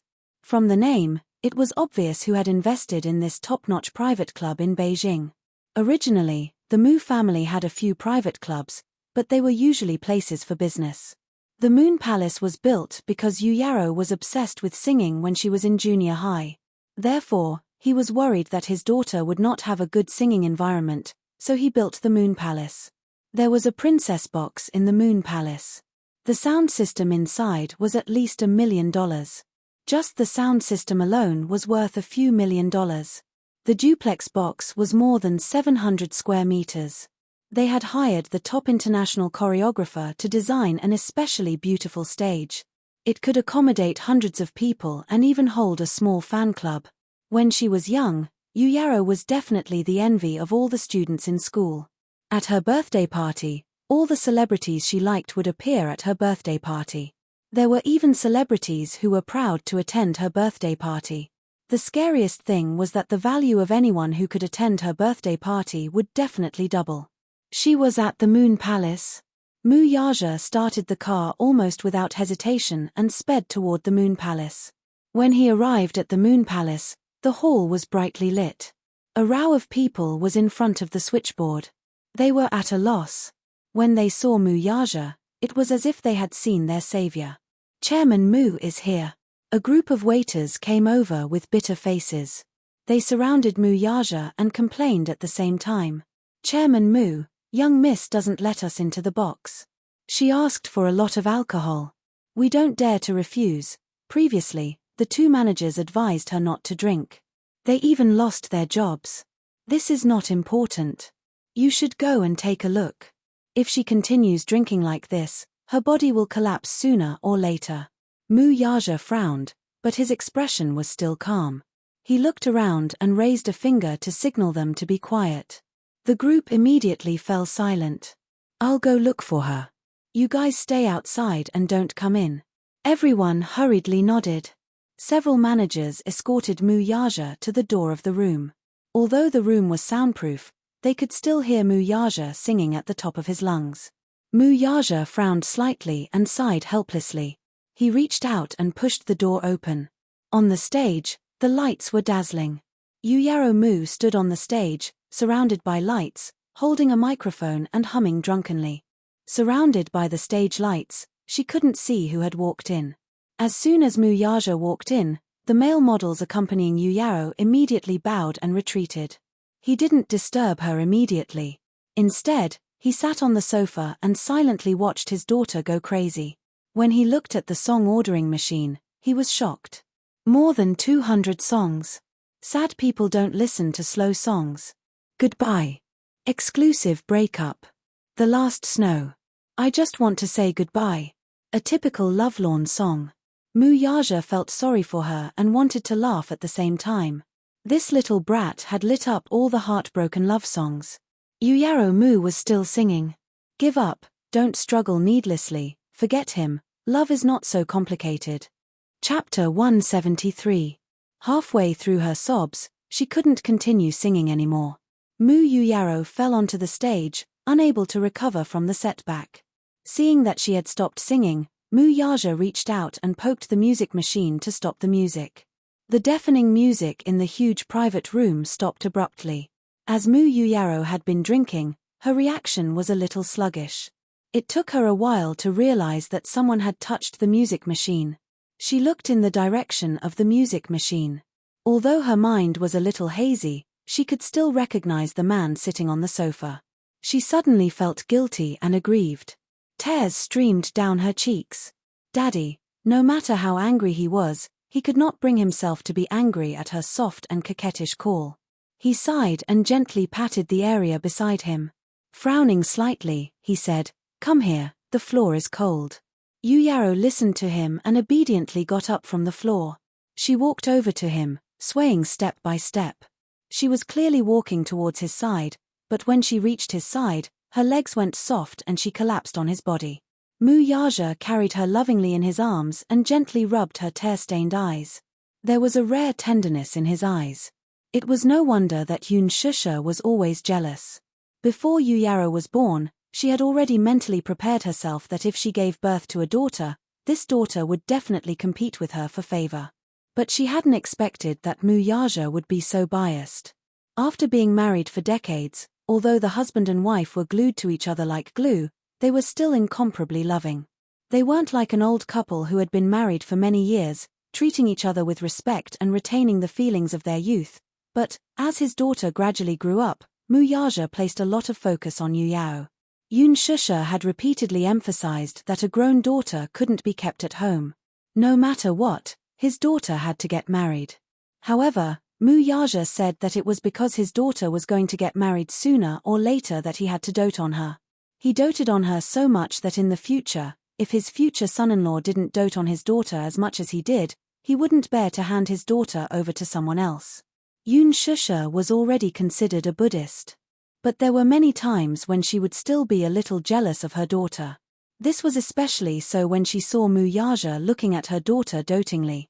Her heart ached and she could not help but feel envious. Yuyaro took the opportunity to lean her head on his shoulder and didn't say a word. When Mu Yaja saw this, He frowned and laughed. What's the matter? Who made my little princess angry this time? He was pretending that he didn't know what had happened between her and Jingyang. Yuyaro wasn't willing to tell him either. How could she possibly complain to Muyaja? Even if she had been wronged, she wouldn't tell him. She didn't dare to imagine what would happen if he got angry with Jingyang because of this. If Muyaja got angry and really wanted to deal with Jingyang, the entire entertainment industry would be shaken. This was between her and Jingyang. She didn't want to implicate anyone else. Moreover, she had drunk alcohol and was in a daze. Perhaps she was tired of crying and was tired of it. Now that her tears had dried, she quietly snuggled up in Muyaja's arms. Finally, she felt that the whole world had quieted down. She was so tired from crying that she felt like her head was swollen and hot. She didn't say anything and Muyaja didn't force her either. Chapter 174. Muyaja didn't force her. She didn't know why, but Yuyaro felt her heart calm down when she was by his side. She didn't say anything and didn't know if she was crying. She just wrapped her arms around his waist, sobbing and feeling wronged. Muyaja gently scratched the bridge of her nose and asked gently, "Have you had enough fun outside? I'm done, then come home with Daddy." When Yuyaro heard this, she shook her head vigorously. Muyaja couldn't help but laugh. "What's the matter? Is there a fierce tiger at home? Don't want to go back?" "Yes," Yuyaro said seriously. "I'm afraid that Mommy will eat me up." Muyaja said, "Mommy doesn't know about you playing outside." "Hey, why? That clown brother of yours kept it a secret for you. He said that you went on vacation. Then how did you find out?" Muyaja raised his eyebrows and reminded her helplessly, "I saw that he was so anxious these past few days. Although he pretended to be calm in front of your mommy, how could he hide it from me? When I saw that your car was parked in the basement, it meant that you went to the Moon Palace." Realization dawned on Yuyao. She lowered her head guiltily and admitted her mistake sadly. "I'm sorry to have made Daddy worry again. If it's possible." Muyaja hugged her tightly. "Daddy wants to worry about you for the rest of his life." When Yuyaro heard this, her heart trembled violently. She didn't know why, but she felt a little sad. She didn't dare to look up at him. After the alcohol had subsided, she suddenly felt that her behavior these past few days had been a little too willful. As Muyaja hugged Yuyaro, he couldn't help but feel emotional. This daughter of his meant something different to him. This was the child that he had nurtured with Yun Shusha for the past 10 months. Since the day Yun Shusha was pregnant, he had been taking care of her carefully. At the same time, he fantasized about whether the Xiao Bao in her stomach was a son or a daughter. He sighed with emotion as he held up Yueyao's hand. Her fingers were slender, fair, and slender. Such a beautiful hand also proved that his beloved daughter had finally grown up. The princess in the castle, who was ignorant of worldly affairs, finally had the 7 emotions and 6 desires. She was no longer dejected over matters of the heart. She still remembered that when she was just born, her small and delicate body was just enough for her to support with her 2 hands. Now, she had already grown to be so slender and elegant. Time really passed too quickly. It was like quicksand on one's fingertips, impossible to grasp. Muyaja gently tucked her hair behind her ear and said gently, "You will always be Daddy's princess. If you are unhappy, of course Daddy will feel it." When Yuyaro heard this, she didn't know why, but her tears, which had already subsided, suddenly overflowed again. Her eyes were clearly hurting from crying, but she couldn't stop the tears from gushing out. She hugged Muyaja's shoulder and choked with sobs. "I won't marry in the future. I want to be with Daddy and Mommy for the rest of my life." When Muyaja heard this, he almost blurted out, "Okay." His daughter said that she didn't want to marry. This was what he hoped for the most. It was said that there were only 2 happy days when a son was born. The first was the day he was born, and the second was the day he married his wife. It was also said that from the day a daughter was born until the day she got married, it was blissful. The rest was melancholy. However, he clearly knew that her words were just a spur of the moment. He was just a passerby in her life. Sooner or later, there would be a man who would hold her hand. Chapter 175. Sooner or later, there would be a man who would hold her hand, and no matter how reluctant he was, he would still have to entrust her hand to that man. But, no matter what kind of man it was, as long as he bullied her and made her cry, even if it was her own wishful thinking, she couldn't let him know. Because she would forgive that man, but he wouldn't. However, Muyaja still felt warm inside when he heard her words. Why else would they say that a daughter was her father's lover in his previous life? It was so heartwarming. Daddy, let's not go home tonight, okay? Muyaro was a little worried. After all, she reeked of alcohol. Although Muyaja was protecting her, if Yunshusha caught wind of it, she wouldn't be able to escape a scolding. She didn't want to make Yunshusha angry. Because, no matter how protective Muyaja was of her, he was her father and also her husband. The only request he had for his daughter was to try her best not to make her mommy angry. Yunshusha was such a reasonable person that she wouldn't be unreasonable. If Yunshusha found out that she had gone to drink again, she would definitely be angry. Muyaja also guessed what she was thinking. What's the matter? Are you afraid that mommy will get angry when she smells the alcohol on you? I promised mommy that I wouldn't drink. Muyaro sighed and sobered up a little. When she thought of Yunshusha's gloomy face, she actually started to feel a little scared. Muyaja flicked her head gently. Why did you still drink when you knew? Muyaja asked again, have you thought it through? What? You've drunk and you've had enough trouble these few days. Have you thought it through? Muyaro lifted her head and looked into Muyaja's eyes in a daze. Suddenly, she took a deep breath and her voice trembled a little. You haven't thought it through? I've thought it through. Muyaro finally said seriously, I've decided to let him go. For some reason, looking at Yueao's casual expression, Muyaja's heart ached even more. He understood that she had not let go at all. Her face was full of reluctance and heartache, but she had decided to let go. It was probably because she was disheartened and did not want to wait any longer.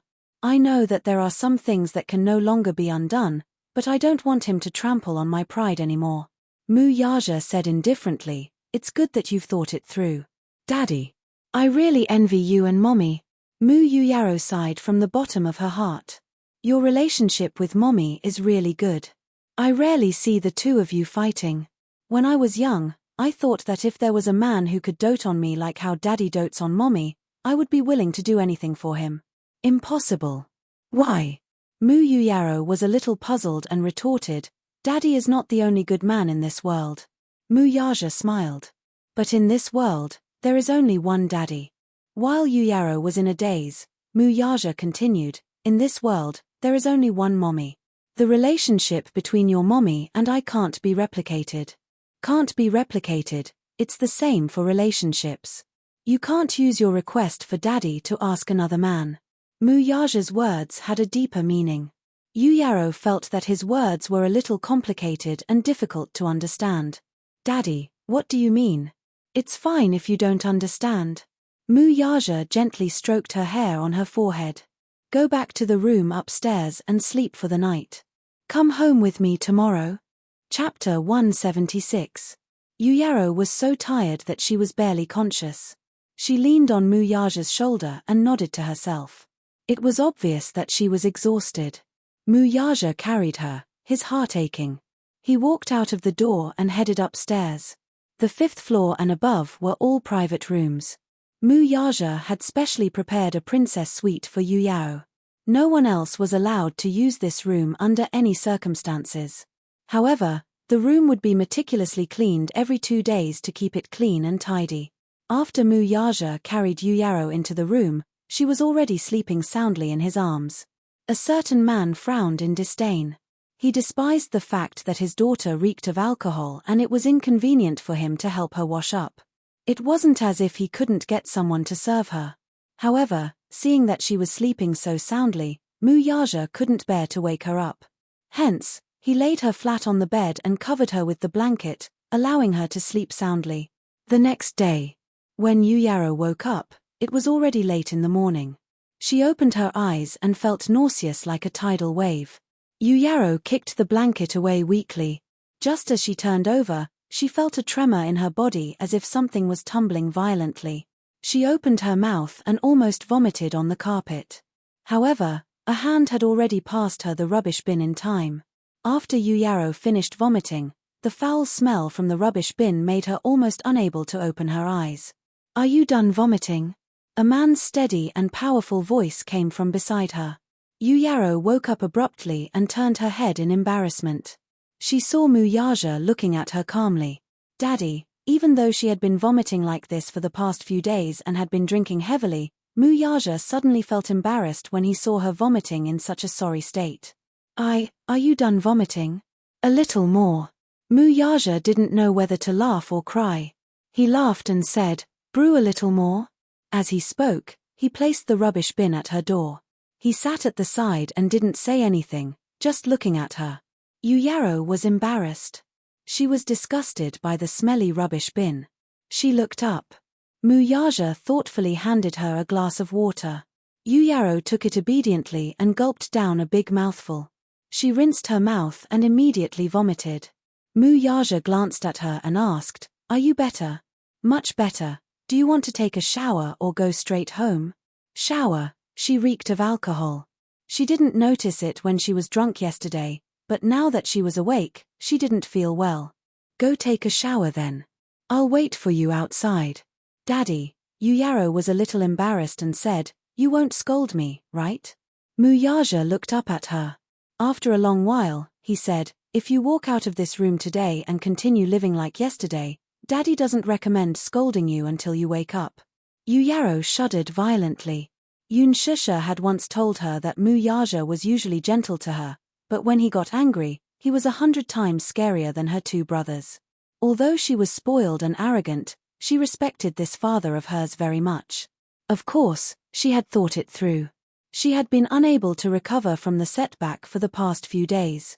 Now that she had suffered and cried, she would look down on herself if she continued to give up on herself. It was just a man. Watch first Zui New Chapter 2 section. Please go to Hall Guest, phone address. Chapter 177. Yuyaro walked straight into the bathroom. Before this, Muyaja had already entered the bathroom and filled the bathtub with water. A rainbow-colored bath ball was placed beside it. Muyaja must have asked someone to prepare it. Yuyaro was very touched. In the end, the one who doted on her was still her daddy. Yuyaro put the bath ball into the bathtub. The small ball swayed in the water and then started to bubble. In the blink of an eye, it dragged a rainbow-colored tail and the entire bathtub was filled with a fresh fragrance. After a short wait, she took off her clothes and lay in the bathtub.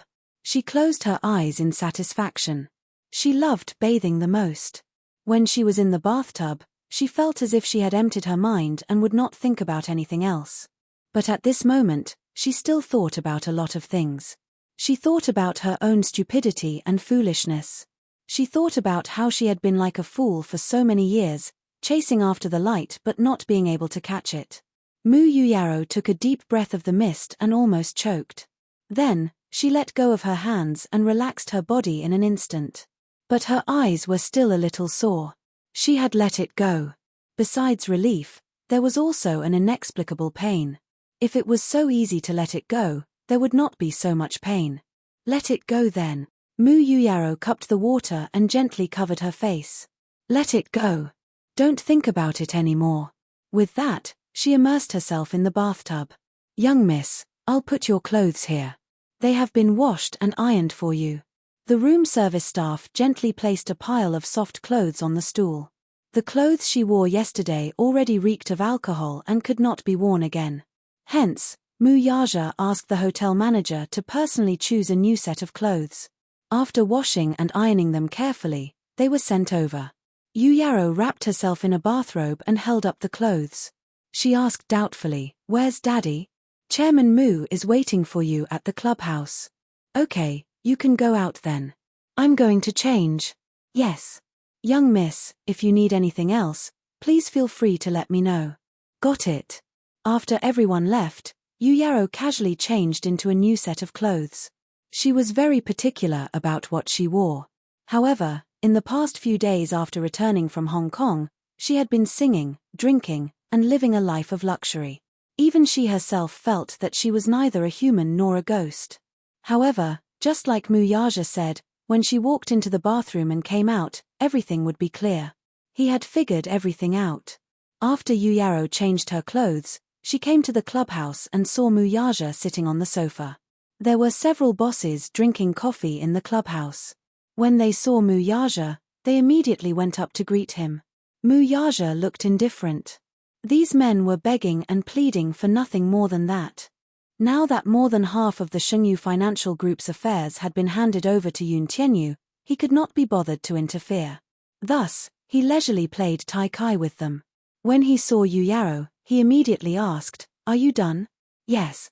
Yu Yaro came to Mu Yaja's side and said to him, "Daddy, let's go home." When they heard that they were going home, the two men looked at each other. No matter how anxious they were, there was nothing they could do. They could only nod repeatedly and watch the father and daughter leave. Chapter 178. 5 months later. The official handover of the CEO position of Tianyu Entertainment under Shengyu Financial Group was completed. Mu Yuyaro became the only female CEO since the establishment of Shengyu Financial Group. She was in charge of all the entertainment businesses under Shengyu. Actually, this handover ceremony was considered to be particularly long. Although Yun Tianyu had taken over most of Shengyu's affairs from Mu Yaja, it did not mean that Shengyu Financial Group was a family-run enterprise. With the Mu Group as a precedent, Mu Yaja hoped that Shengyu Financial Group could become a multinational corporation that would last for generations. Therefore, all the positions in the corporation were fair competition. Of course, as the precious daughter of the founder of Shengyu Financial Group, she still had some preferential treatment in the election. After Yu Yaro officially took over Tianyu Entertainment, she made 3 sweeping changes. First, she eradicated all the vermin left behind in history. Tianyu Entertainment's predecessor was Huanyu Entertainment. After Shengyu Financial Group acquired the Mu Group, they also acquired Huanyu Entertainment. This was not a benign cooperation. Back then, Mu Yaja had forced the merger. Therefore, some of the senior shareholders of Huanyu Corporation were somewhat conflicted. The outside world was not optimistic about this acquisition. They had a feeling that after Huanyu was acquired by Shengyu, it would definitely go downhill. Indeed, during the period of time after the acquisition, Huanyu had indeed gone downhill for a long time. At that time, almost half of Jiangshan's business was supported by Yun Shusha. This acquisition almost caused Huanyu to suffer a great loss, and many popular celebrities left. After some time of consolidation, Huanyu Corporation was renamed Tianyu Entertainment. Only then did it pick up again. At that time, Yun Shusha, who was in a semi-retired state, was also the deputy director of the entertainment industry. She had a better strategic plan than Ji Lin. She did not sign any of the internet celebrities and instead, she specifically picked veteran actors and actresses whose contracts had ended. When Yu Yaro was 10 years old, Tianyu ushered in a historical year. That year, almost all the popular young actors and actresses failed at the box office due to high pay and zero acting skills. On the contrary, a TV series that Yun Shusha invested in was so popular that it surprised the outside world. She wasn't investing in some big IP or celebrity production. It was just a simple family drama. It was nothing more than a family affair between mother-in-law and daughter-in-law. However, because of the strong sense of immersion, her own ability in the drama was regarded as a masterpiece by the audience to wash their eyes. Actually, the story wasn't that fresh. It was just that after such a long period of time, after the awkward acting of those young actors and actresses, the word traffic suddenly lost its luster. Coupled with the rectification of some of the bad practices in the entertainment industry regarding high pay and loopholes in contracts, many stars with good acting skills finally made a comeback. This was not because Yun Shusha had a better view of the big picture, but because she believed that a celebrity could be inexperienced in acting and not have the looks of a dragon or a phoenix among men, but if there was a problem with their attitude or if their integrity was questionable, they were destined to not be able to stay young. She didn't like people who were not serious about their work. The reputation of the artists under Tianyu suddenly rose. After that, Tianyu recruited a large group of elite editors. With good stories, a good team, good actors, and good resources, Tianyu almost occupied a heaven-defying market share. Bookmark for easier reading. Chapter 179. However, even with such heaven-defying resources, there were still some people who did not agree with each other. Because of the historical problems left over from the period of Huanyu and some vermin in the company, during the handover period, Mu Yuyaro got rid of all these people in one fell swoop. This method won her the favor of everyone in the company. After all, there were some people that the previous dynasty couldn't touch. However, Mu Yuyaro was different. As a new official, she had power and courage.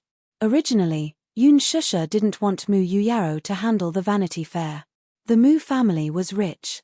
To put it bluntly, even if Mu Yuyaro stayed at home, she could still sit on the wealth that she couldn't spend for centuries. Her two elder brothers were influential figures, and their parents had accumulated wealth that could rival a country. Yun Shusha's idea was for Yuyaro to be able to do what she liked. However, she didn't know what her daughter had experienced. Overnight, she became less lively and talkative than before. At the same time, she strongly requested to inherit Tianyu Entertainment. Although Yun Shusha didn't agree, Mu Yaja let her have her way. Although Yun Shusha didn't understand, she believed in one thing when it came to educating children. That was, it was good enough for one of the husband and wife to make the decision. Since Mu Yaja had already decided, she had no objection. However, not long after she took office, Yuyaro did something earth-shattering in the industry. Everyone was shocked. That was, she banned Jingyang from the company. Half of Jingyang's contracts were with Tianyu. Moreover, it was the most important part. Apart from commercial endorsements and variety shows, Tianyu had full authority in film and television. In other words, if Mu Yuyaro wanted to ban Jingyang, she could simply open her mouth and close it. However, Jingyang was facing a variety show and had nowhere else to go. This was only known to the company's insiders. No one outside knew. Soon, Jingyang's studio caught wind of the news. Overnight, all the discussions were terminated. Although there was freedom in variety shows, because of Mu Yuea's ban, everyone panicked and didn't know if they should continue to invite Jingyang to work with them. Almost everyone was surprised. In everyone's eyes, Mu Yuea's care and admiration for Jingyang was unparalleled. What exactly had happened that made her so heartless as to ban Jingyang? Jingyang was not surprised when he found out. He knew that Yuyaro would do this. She must hate him. Otherwise, she wouldn't be so cruel to take such a measure. Everyone in the studio panicked. Apart from Jingyang, no one was calm. The manager knew about the relationship between Mu Yuyaro and Jingyang. He also knew that something must have happened between the two of them. Seeing Jingyang's indifferent expression, he couldn't help but become anxious. Jingyang, say something. Why are you acting like nothing happened? Why did they ban you all of a sudden? There must be some kind of misunderstanding. Misunderstanding? Jingyang smiled helplessly. Since she hates me so much, let her hate me. I owe her this. His manager asked tentatively, why don't you go and see her? What's going on? No matter what, you have to find out. No need, Jingyang said and didn't want to say anything else.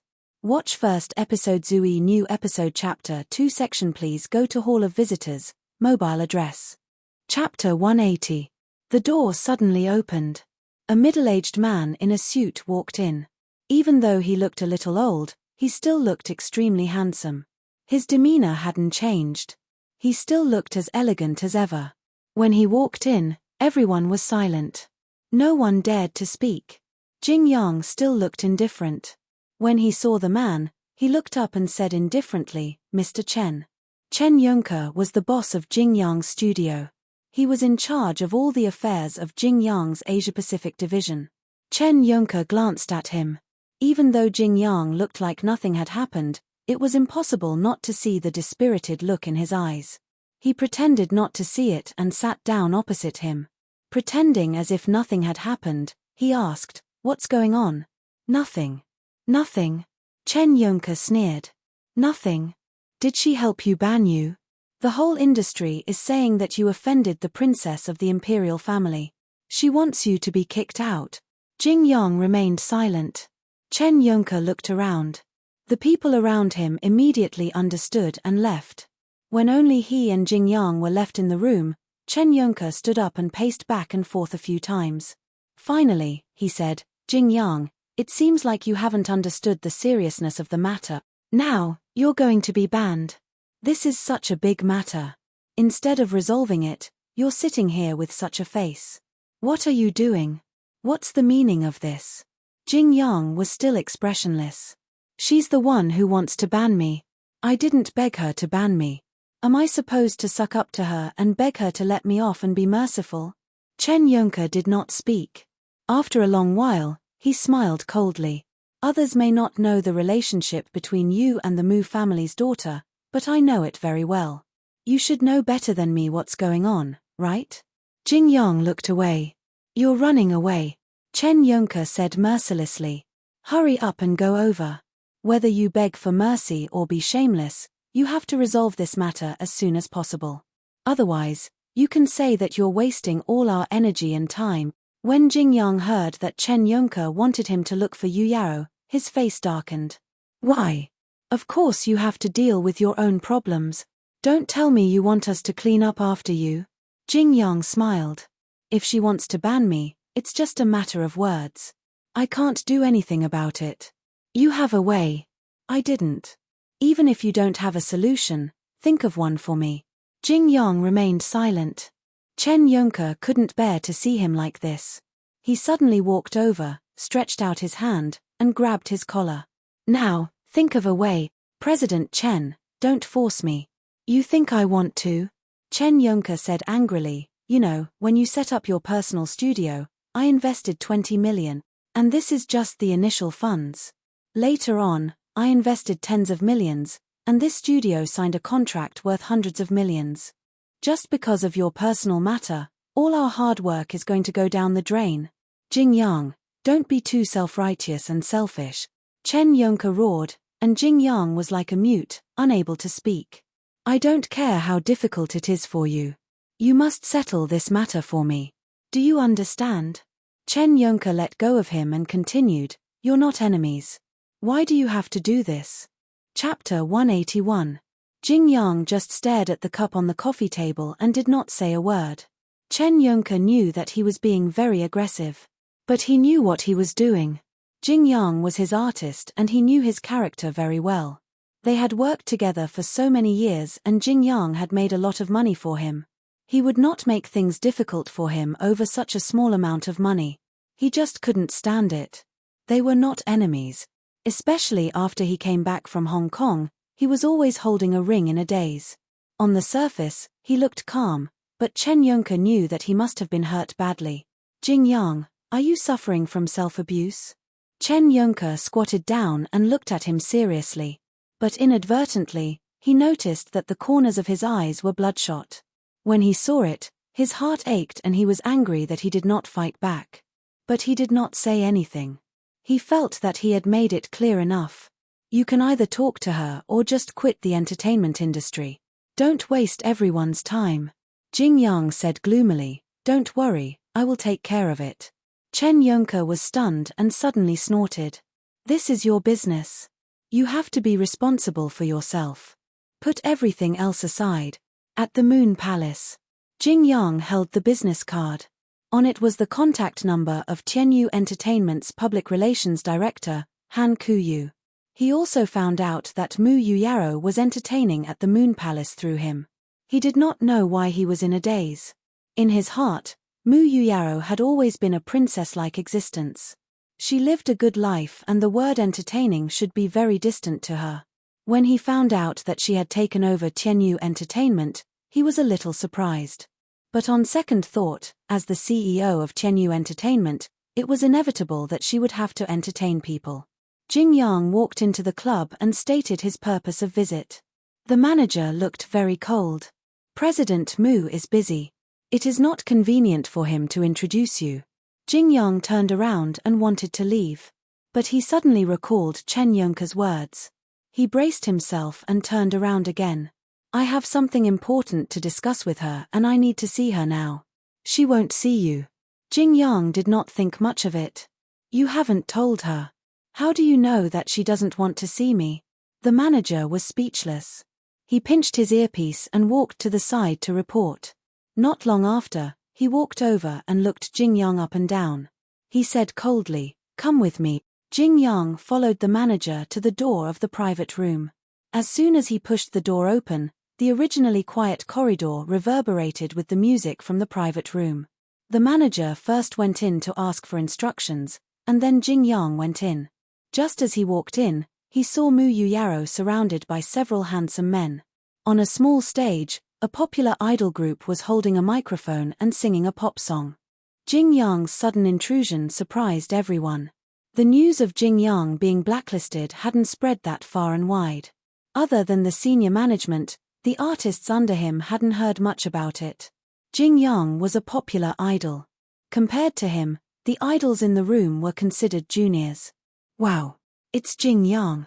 This is the first time I've seen him in person. God, so handsome. A few young men who had obviously just debuted looked at Jing Yang and whispered to each other. The most embarrassing thing was that one of the young men's eyes looked like knives that were aimed at Jing Yang. Chapter 182. Jing Yang was a little annoyed. He was not annoyed because the boy had the same eyes as him, but because his hand was wrapped around Mu Yueao's shoulder. Mu Yuyaro was holding a wine glass full of red wine. When she saw Jing Yang walk in, she instinctively wanted to put it down. Because he did not like her drinking. However, halfway through, she suddenly thought of something. Her face turned ashen and she slammed the wine glass on the table. The wine glass cracked slightly and some of the red wine spilled out. The boy beside her was shocked. When he saw that her hand was covered in red wine, he immediately took out his handkerchief and carefully wiped her hand. "My Xiao Bao, why are you so careless? If the glass breaks and you hurt your hand, my heart will ache." This was undoubtedly a provocation in Jing Yang's eyes. "Let go of her," he instinctively shouted. The sudden order startled everyone. The boy turned his head and looked at Jing Yang, not knowing what to do. Jing Yang did not have much patience. He walked over and grabbed Yueao's hand, slapping the boy's hand away at the same time. Because of Jing Yang's status, the boy did not dare to say anything. Mu Yuyaro struggled to break free. It was obvious that she was repulsed. "What are you doing here?" she asked indifferently. She glanced at him from the corner of her eye and then looked away. "Yuyaro, don't mess around." Mu Yuyaro sneered. "Jing Yang, according to the rules, please call me President Mu." "President Mu?" Realizing that her tone was so distant, Jing Yang was stunned for a moment. Then he said, "Don't mess around. You haven't answered me." Mu Yueao's tone was as cold as ever. "What are you doing here? There are many people here. Can we talk in private? Everyone here is my people. There's no need to avoid." After a pause, Mu Yuyaro asked without hesitation, "You're just here to verify whether the decision to ban you came from me?" Jing Yang remained silent. Mu Yuyaro took a deep breath. So, it was really because of this. Although she had expected it, she still felt very disappointed. If it were not for this, he would never have taken the initiative to appear in front of her. Mu Yuyaro said calmly, "I was the one who made the decision to ban you. You don't have to be surprised about this, and you have no right to object. Please think about this carefully." Jing Yang said, "I know that you have a lot of dissatisfaction with me, but there is no need to vent your anger on others. I don't care if you want to ban me, but the studio under my name is affected. I can't sit back and do nothing." "So?" Mu Yuyaro shrugged. "Even if you're dissatisfied, it doesn't affect my decision. What do you want?" Jing Yang was a little angry. "You don't have to target me from this angle. Jing Yang, don't be so arrogant. Look at all the people in this room." Her looks weren't bad, and she was good at singing and dancing. Her acting skills weren't bad either. If she was nurtured properly, it was only a matter of time before she became a superstar of the new generation. "Why can't I give them a chance?" Mu Yuyaro continued. "More importantly, they are all loyal to me. They won't make me unhappy or angry. Why should I support you and look at your face? Am I asking for trouble?" Every word was like a gem. Jing Yang looked at her silently. He didn't know why, but his heart palpitated. Watch first episode Zui new chapter section. Please go to Hall of Visitors, mobile address. Chapter 183. Jing Yang looked at her silently. He didn't know why, but his heart was palpitating. Mu Yuyaro looked at him silently. She didn't know why, but she thought she had completely let go of him, that she had given up on him. But when Jing Yang appeared in front of her again, her heart was fiercely shaken. The longing that had festered long ago overflowed in her heart. Mu Yuyaro turned away and didn't look at him anymore. Jing Yang said quietly, "Are you hoping that I'll be like them and please you?" Mu Yuyaro was stunned. She didn't think that way at all. However, just as she was about to deny it, she felt that if she denied it, it would make him feel that she was bowing down to him. She had been so humble for so many years, but even so, she couldn't wait for him to turn back. Then, she would take what he said as the truth. Would he please her? So what if he pleases her? Mu Yuyaro sneered and asked calmly, "Can you?" Jing Yang's expression was still cold and didn't change at all. Mu Yuyaro raised her eyes and glanced at him without leaving a trace, but her tone was even colder. "Are you willing to please me? You're the nation's idol. You've always been high and mighty. Pleasing me is equivalent to lowering yourself." Would he? Lowering myself? To him, this word was undoubtedly a great humiliation. Whose dignity? Whose nobility? Whose dignity? In front of her, what dignity and dignity did he have? Jing Yang silently sucked in a breath of cold air. Finally, he slowly exhaled. Suddenly, he strolled in front of her. He was too tall. Mu Yuyaro could still remember that he was only half a head taller than her. In fact, when they were in middle school, she had developed faster than him and was about the same height as him. In the blink of an eye, he had grown into a 1.82-meter tall young man. Standing in front of her, he felt a sense of oppression. Mu Yuyaro suddenly felt suffocated. What made her feel even more suffocated was that in the next second, he suddenly bent over and lowered his head. He reached out and gently pinched her chin, his handsome face slowly pressing down on hers. "Do you like me like this?" Jing Yang's breath smelled like orchids. His usual cold and indifferent tone actually sounded like he was pampering her. The tenderness that she had not felt in a long time caused her to be deeply immersed in it, and she could not regain her senses. She was surprised and doubtful, but Jing Yang didn't wait for her to question him. He lowered his gaze and sealed her voice before she could say anything. The surroundings suddenly became deathly silent, and not a single sound was made. Everyone's eyes widened fiercely as they stared at the two of them. Yuyaro stepped back slightly. Jing Yang's hand suddenly hugged the back of her neck tightly. Yuyaro couldn't step back anymore and let his lips crush hers. His scalding hot breath was like magma, passing through the gap between her lips and gushing into her mouth and teeth. She could even smell the scent of the mint candy he was most used to eating. It was fresh and fragrant, and she couldn't help but indulge in it. Yuyaro felt as if her entire body had sunk into a swamp. She wanted to struggle, but she couldn't move. After a while, Mu Yuyaro reached out and wanted to push him away. However, Jing Yang had already expected it and hugged her even tighter. The two of them were so close to each other.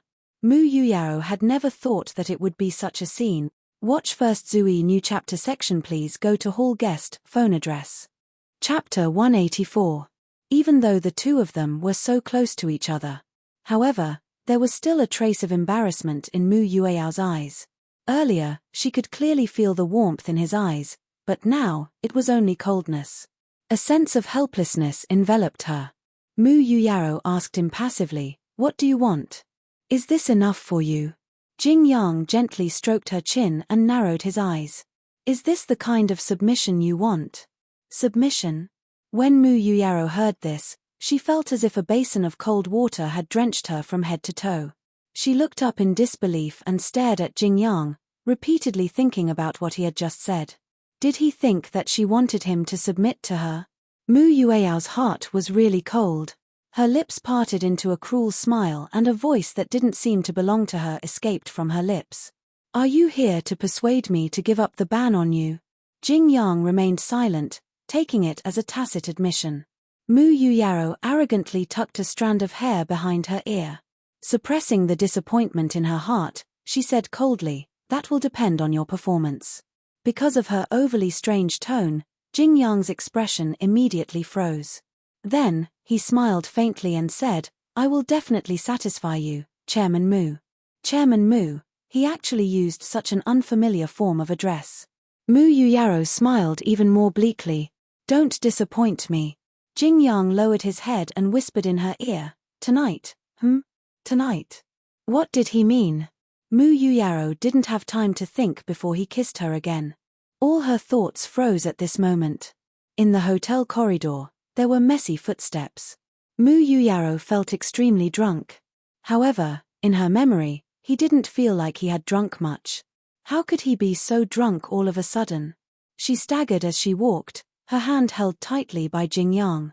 This was a hotel. What would happen next was completely predictable. Jing Yang said that he would perform well tonight. She wasn't stupid. He had been so attentive. Moreover, he had held her hand and led her into the hotel. It was self-evident what this meant. Yuyaro Mu had already experienced puberty. She had once held her blushing face and wondered if she and Jing Yang would be like daddy and mommy if they got married. She was young and insensible. In the middle of the night, she saw her daddy carrying her mommy into the room. Out of curiosity, she sneaked to Mu Yaja and Yun Shusha's door and listened to the movements in the room through the door. Mu Yaja had put in a lot of effort in soundproofing the room. Through the door, nothing could be heard. However, Yuyaro already had a vague idea of what was going on. What exactly happened between a man and a woman? Perhaps it was because her imagination was limited. No matter how good her imagination was, the other party only had Jing Yang's face. At that time, she might have already realized that she didn't simply see Jing Yang as an older brother. She regarded him as the object of her affection and was filled with youthful joy. In the room, the door was pushed open. Jing Yang held her arm and pulled her into the room. At that moment, Mu Yuyaro suddenly felt as if her soul had been sucked out of her. She entered the dark room. Before she could sort out her messy thoughts, the door was already closed. The room was so dark that she couldn't even see her fingers. She suddenly panicked. Chapter 185. She started to panic all of a sudden. Jing Yang pinched her chin and lowered his head, taking away all of her breaths. In the dark night, she felt as if her body was drowning in the sea as the seawater gushed into her body. Suffocation. The pain was accompanied by the waves and slowly engulfed her body. The next day, the sun shone on the edge of the bed. When Mu Yuyaro opened her eyes, she was the only one left on the huge bed. She sat up on the bed in a daze and looked around. The messy clothes on the floor, the crumpled bedsheets and her throbbing temples reminded her of the madness that had happened last night. Jing. She was about to call his name when she heard a sudden movement in the bathroom. Mu Yuyaro nervously covered herself with the blanket. After a while, she saw Jing Yang walking out of the bathroom with a bathrobe draped over him. Jing Yang had a golden ratio figure and exquisite facial features. Even though he was only wearing a simple bathrobe, it did not detract from his heroic demeanor. He was able to become such a popular celebrity not only because of his superb acting and singing skills, but also because of his face. Mu Yuyaro wrapped herself up like a dumpling and was extremely embarrassed. She wanted to break the silence, but she did not know what to say. "Are you satisfied?" Jing Yang was the first to break the silence. Mu Yuyaro did not know what he wanted to ask. Last night, Jing Yang sat on the edge of the bed with a calm expression. The gentleness in his eyes was unprecedented. "Are you satisfied with my service?" Mu Yueyao's face turned pale at once. She felt that every word he said seemed to be humiliating her. Yes, she wanted to have him. But it wasn't in this sense. Mu Yuyaro turned her face away and did not look at him. Jing Yang took a deep look at her and raised his eyebrows slightly. "Oh, looks like you're not satisfied." It's okay." Jing Yang slowly inched closer to her and grabbed her chin. "I have all the time in the world now," he said softly. "Jing Yang." Yuyaro finally couldn't take it anymore. "Don't go overboard." However, Jing Yang ignored her warning. His hands entwined with hers, trapping her in this world and kissing her lips. His kiss seemed to have a magical power. When she touched his lips just now, it was as if she had been poisoned, and she could no longer move. Mu Yuyaro struggled with her last bit of rationality. Jing Yang, don't do this, don't you like it? Jing Yang leaned over. Mu residence. Mu Yuyaro did not return home for the entire night. Mu Yaja's expression remained the same. The manager of the clubhouse called and reported Mu Yueyao's whereabouts. The manager said that Mu Yuyaro had been with Jing Yang and had not left the clubhouse. Mu Yaja was relieved. Yun Shusha was still worried when she heard that. These two fellows seem to have some conflict recently. Is it really not a big deal? Mu Yaja said disapprovingly, let the youngsters solve their own problems. Why are you getting involved? Yun Shusha pouted. I'm a youngster too, okay? Could it be that in your eyes, I'm already an old woman? Mu Yaja grunted. You're an old woman. What about you? Then aren't you a stinky old man? What's there to dislike about an old man if I'm an old woman? As the two of them bickered, Yun Shusha forgot that Yuyaro had not returned home for the entire night. Quick, praise your wife for being beautiful. Chapter 186. Daddy. Xiao Ichen suddenly rubbed his chest and frowned deeply. My chest feels a little stuffy. What's wrong? A hint of worry appeared on his face. Why is your chest feeling stuffy again? Xiao Ichen bit his head in confusion and pouted. I don't know. It's just stuffy, and sour. I feel so sad. Mu Yaja patted his little head.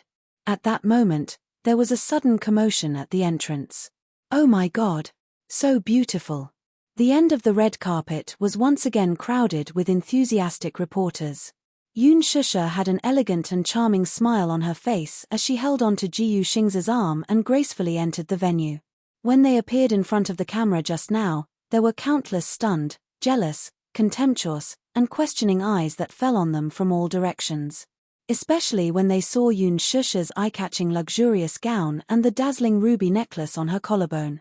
Yun Shusha was dressed in a luxurious red gown and was as beautiful as a fresh and tender red rose. Her delicate face was full of color and fragrance. When she stood next to Jiyu Xingza, they had to admit that they were a perfect match. Jiyu Xingza had always been the darling of the fashion industry. With his tall figure and charming face, no matter which female celebrity stood next to him, they seemed to be overshadowed and robbed of some of their elegance. However, Yun Shusha was different. When she stood next to him, not only was she not overshadowed by his elegance, she stood out even more. This caused the reporters to excitedly whisper to each other. I recognize her. Isn't she the newcomer who came in with Heavenly King Jiyu? Yes. Her name is Yun Shusha. I heard her name just now. I heard that she's a very talented newcomer with great acting skills. I heard that she's the female lead chosen by Director Lin. You know Director Lin's standards. TSK, he's very strict. To be able to gain Director Lin's approval, his background must be extraordinary. Amazement and praise rushed towards them like a surging wave. Yun Shusha was a little scared, but she still had a charming smile on her face. She cooperated with the media's request to stop and hold hands with Jiyu Xingza, accepting the baptism of the spotlight. Mu Wanru immediately caught sight of the brilliant blood-red streak on Yun Shusha's neck. She widened her eyes in surprise and clenched her fists in disbelief. Then, her suspicious gaze slowly turned to Mu Yaja. There was no way she would mistake that ruby necklace. It was Mu Yaja's personal keepsake and the only precious relic his mother had left him. In the past, when she saw this necklace, he had always kept it in a small and exquisite crystal box. He always carried it with him and never left it. Even she couldn't touch it. Not to mention the others. This necklace was priceless. Its value was immeasurable. He actually gave it to Yun Shusha. It must be fake. That necklace must be fake, right? It must be fake, right? Otherwise, how could it be? Mu Wanru's face turned even paler. If the occasion permitted, she really wanted to rush over and turn Yun Shusha into ashes. The entire banquet had not officially started, but the atmosphere was already at the highest level because of Jiyu Xingza and Yun Shusha.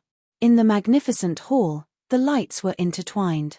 Yun Shusha did not notice Mu Wanru's hateful gaze. Chapter 187. Who knew how many of them she was going to kill tonight? Even Li Hanlin, who was watching the scene from the second floor, was stunned. Yoon Tianyu stepped on his foot and said coldly, "Agent Lee, have you forgotten what I told you?" "No." Lee Hanlin reacted at once.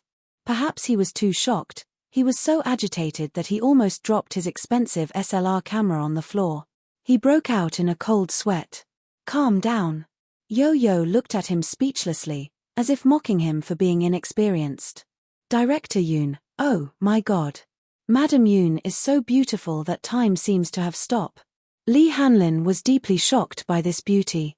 He quickly raised his camera and still did not forget to exclaim, "The creator is so amazing, so beautiful, so beautiful.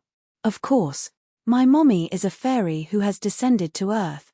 Yo-Yo smiled knowingly as he looked at his mommy affectionately. His eyes were filled with tenderness and warmth.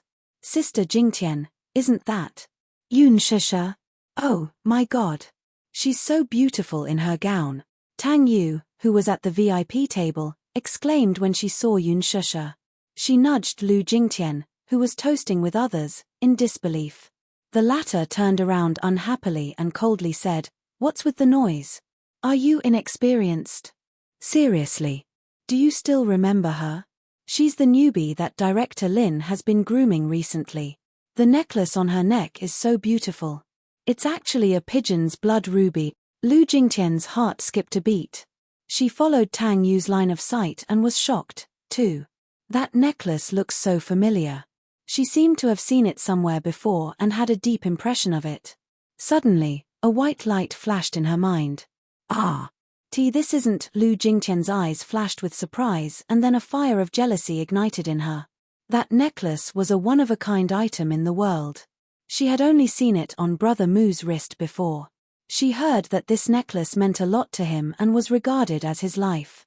She was very fond of this necklace at first, so she begged him to let her have it. However, she accidentally angered him. At this point, she no longer dared to covet this necklace too much. It was rumored that this tear of rose was the last work of Jean Chumasun, the top Italian jewelry designer of the last century. After that, many jewelry designers used it as a source of inspiration to design many exquisite diamond necklaces. However, pigeon blood rubies were rare in the world. This rose's tear could be said to be the queen of gems at the end of the last century. Why was it on her? The suspicion in Lu Jingtian's eyes deepened, but what was more hidden in them was undisguised jealousy and hatred. She was going to steal all the limelight at tonight's cocktail party. This Yoon Shusha had stolen her role and her limelight. Lu Jingtian's gaze fell on Jiyu Xingze in disbelief. She was Jiyu Xingze's female companion. Lu Jingtian had previously invited Jiyu Xingze to be her male companion tonight, but she was mercilessly rejected by the latter, saying that he already had a date. She had been disappointed and thought that she was an international superstar invited by Huanyu Entertainment. It was actually her. A newcomer who had yet to debut. What was this? Lu Jingtian's heart was in turmoil. Chapter 188. When Yoon Shusha walked past her, she secretly stuck out the tip of her foot from under her dress. Perhaps her gaze was too sharp, so it attracted Yoon Shusha's attention. She had learned from her mistakes. Earlier, when she saw Yangmi making things difficult for Yoon Na, she was very mindful of her feet. The gala was a solemn occasion.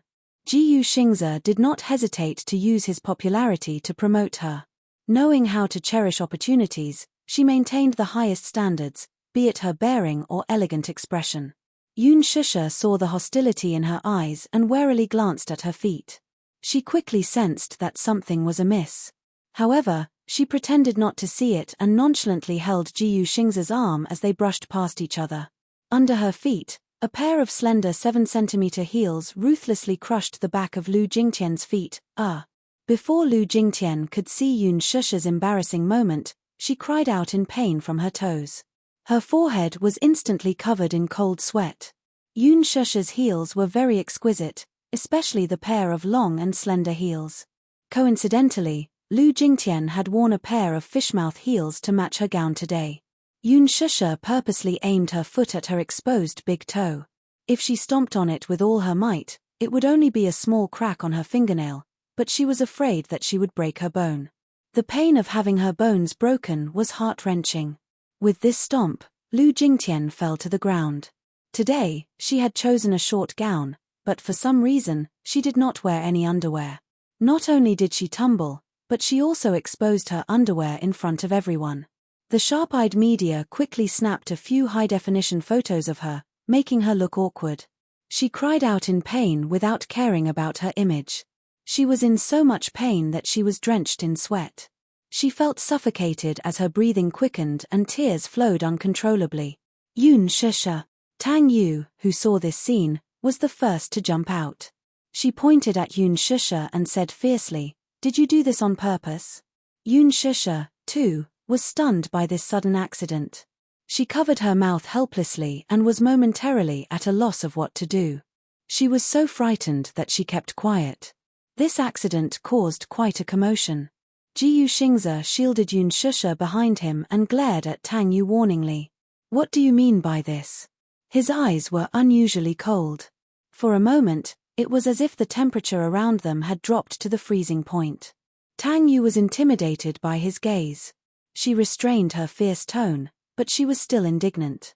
This newbie doesn't know her place. How dare she step on Miss Lu's feet? Miss Lu was an honorific in Huan Yu's name. For A-list celebrities like Yang Mi and Han Yuyan, it wasn't a big deal to call them by their names. However, a third-rate celebrity like Tang Yu could only respectfully address her as Miss Lu. Jiyu Xingze said expressionlessly, "Shusha stepped on Jingtian's feet? Did you see it?" Tang Yu mumbled, "No." Yang Mi and Han Yuyan stood at a distance, not intending to step forward. Now that Chairman Mu and young Madam Mu were present, it was better to protect themselves and not get involved in this mess. Chapter 189. She used so much force.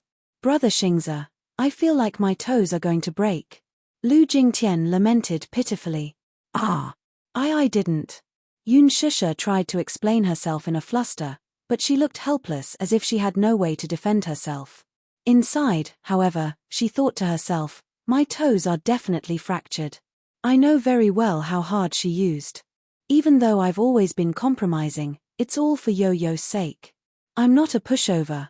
I won't reject anyone who wants to bully me." She could vaguely tell that Lu Jingtian was not someone to be trifled with, but who asked her to be the one to trip her up first? She was merely giving her a taste of her own medicine, so it was not overboard. She could offend anyone she wanted. She had offended so many people today, and she was not one of them. Jiyu Xingze knitted his brows. He had a close relationship with Lu Jingtian, but she was used to acting coquettishly, so her words were often exaggerated. Jiyu Xingze naturally did not believe her easily, so he only said, "I'll get someone to send you to the infirmary right away." "Brother Xingze, why are you so biased toward her? That little B***tch clearly stepped on me on purpose." Mu Yaja looked in Yun Shusha's direction with a deep frown. He was already very displeased from the moment she entered the venue. He originally thought that this woman was tactful enough, but he did not expect her to appear together with Jiyu Xingze. At this moment, Xiao Chen, who was standing beside him, also had a gloomy look on his face. The spot where Lu Jingtian fell was not far from where he was standing. From the moment Yun Shusha entered the venue, Xiao Chen's entire attention was on him. The only thing the father and son had in common was that Xiao Chen was equally unhappy with such a beautiful sister holding another man's arm. What happened next, though, was inconceivable to him despite his young age. Lu Jingtian actually stretched out her leg to trip him. He saw it clearly, but it was too late for him to stop her. He did not expect things to develop in an unexpected direction, though, naturally, the people on the second floor could clearly see the chaos that had occurred. Yun Tianyu only heard Lu Jingtian's unreasonable crying and accusations. It was clear that she wanted to put Yun Shusha in a disadvantageous position. His face turned red with anger. "How dare you bully my mommy?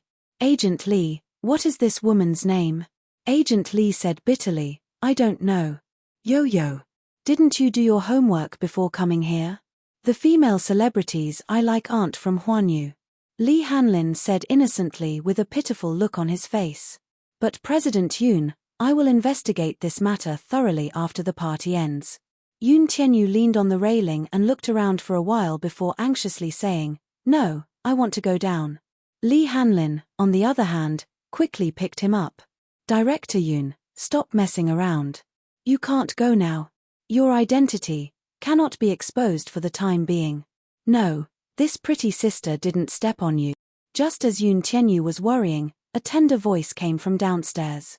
With a dark face, he looked in the direction of the voice and saw Xiao Chen unhappily saying, "This pretty sister was walking fine, but you stretched out your leg to trip her.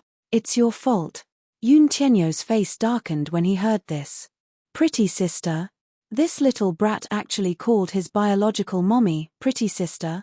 Yoon Tianyu, who had always been calm and collected, twitched his mouth violently and became flustered in the wind. Chapter 190. This little brat actually called his biological mommy pretty sister? Yoon Tianyu, who had always been calm and collected, twitched his mouth violently and became flustered in the wind. Then, based on this logic, what should this little lad call him?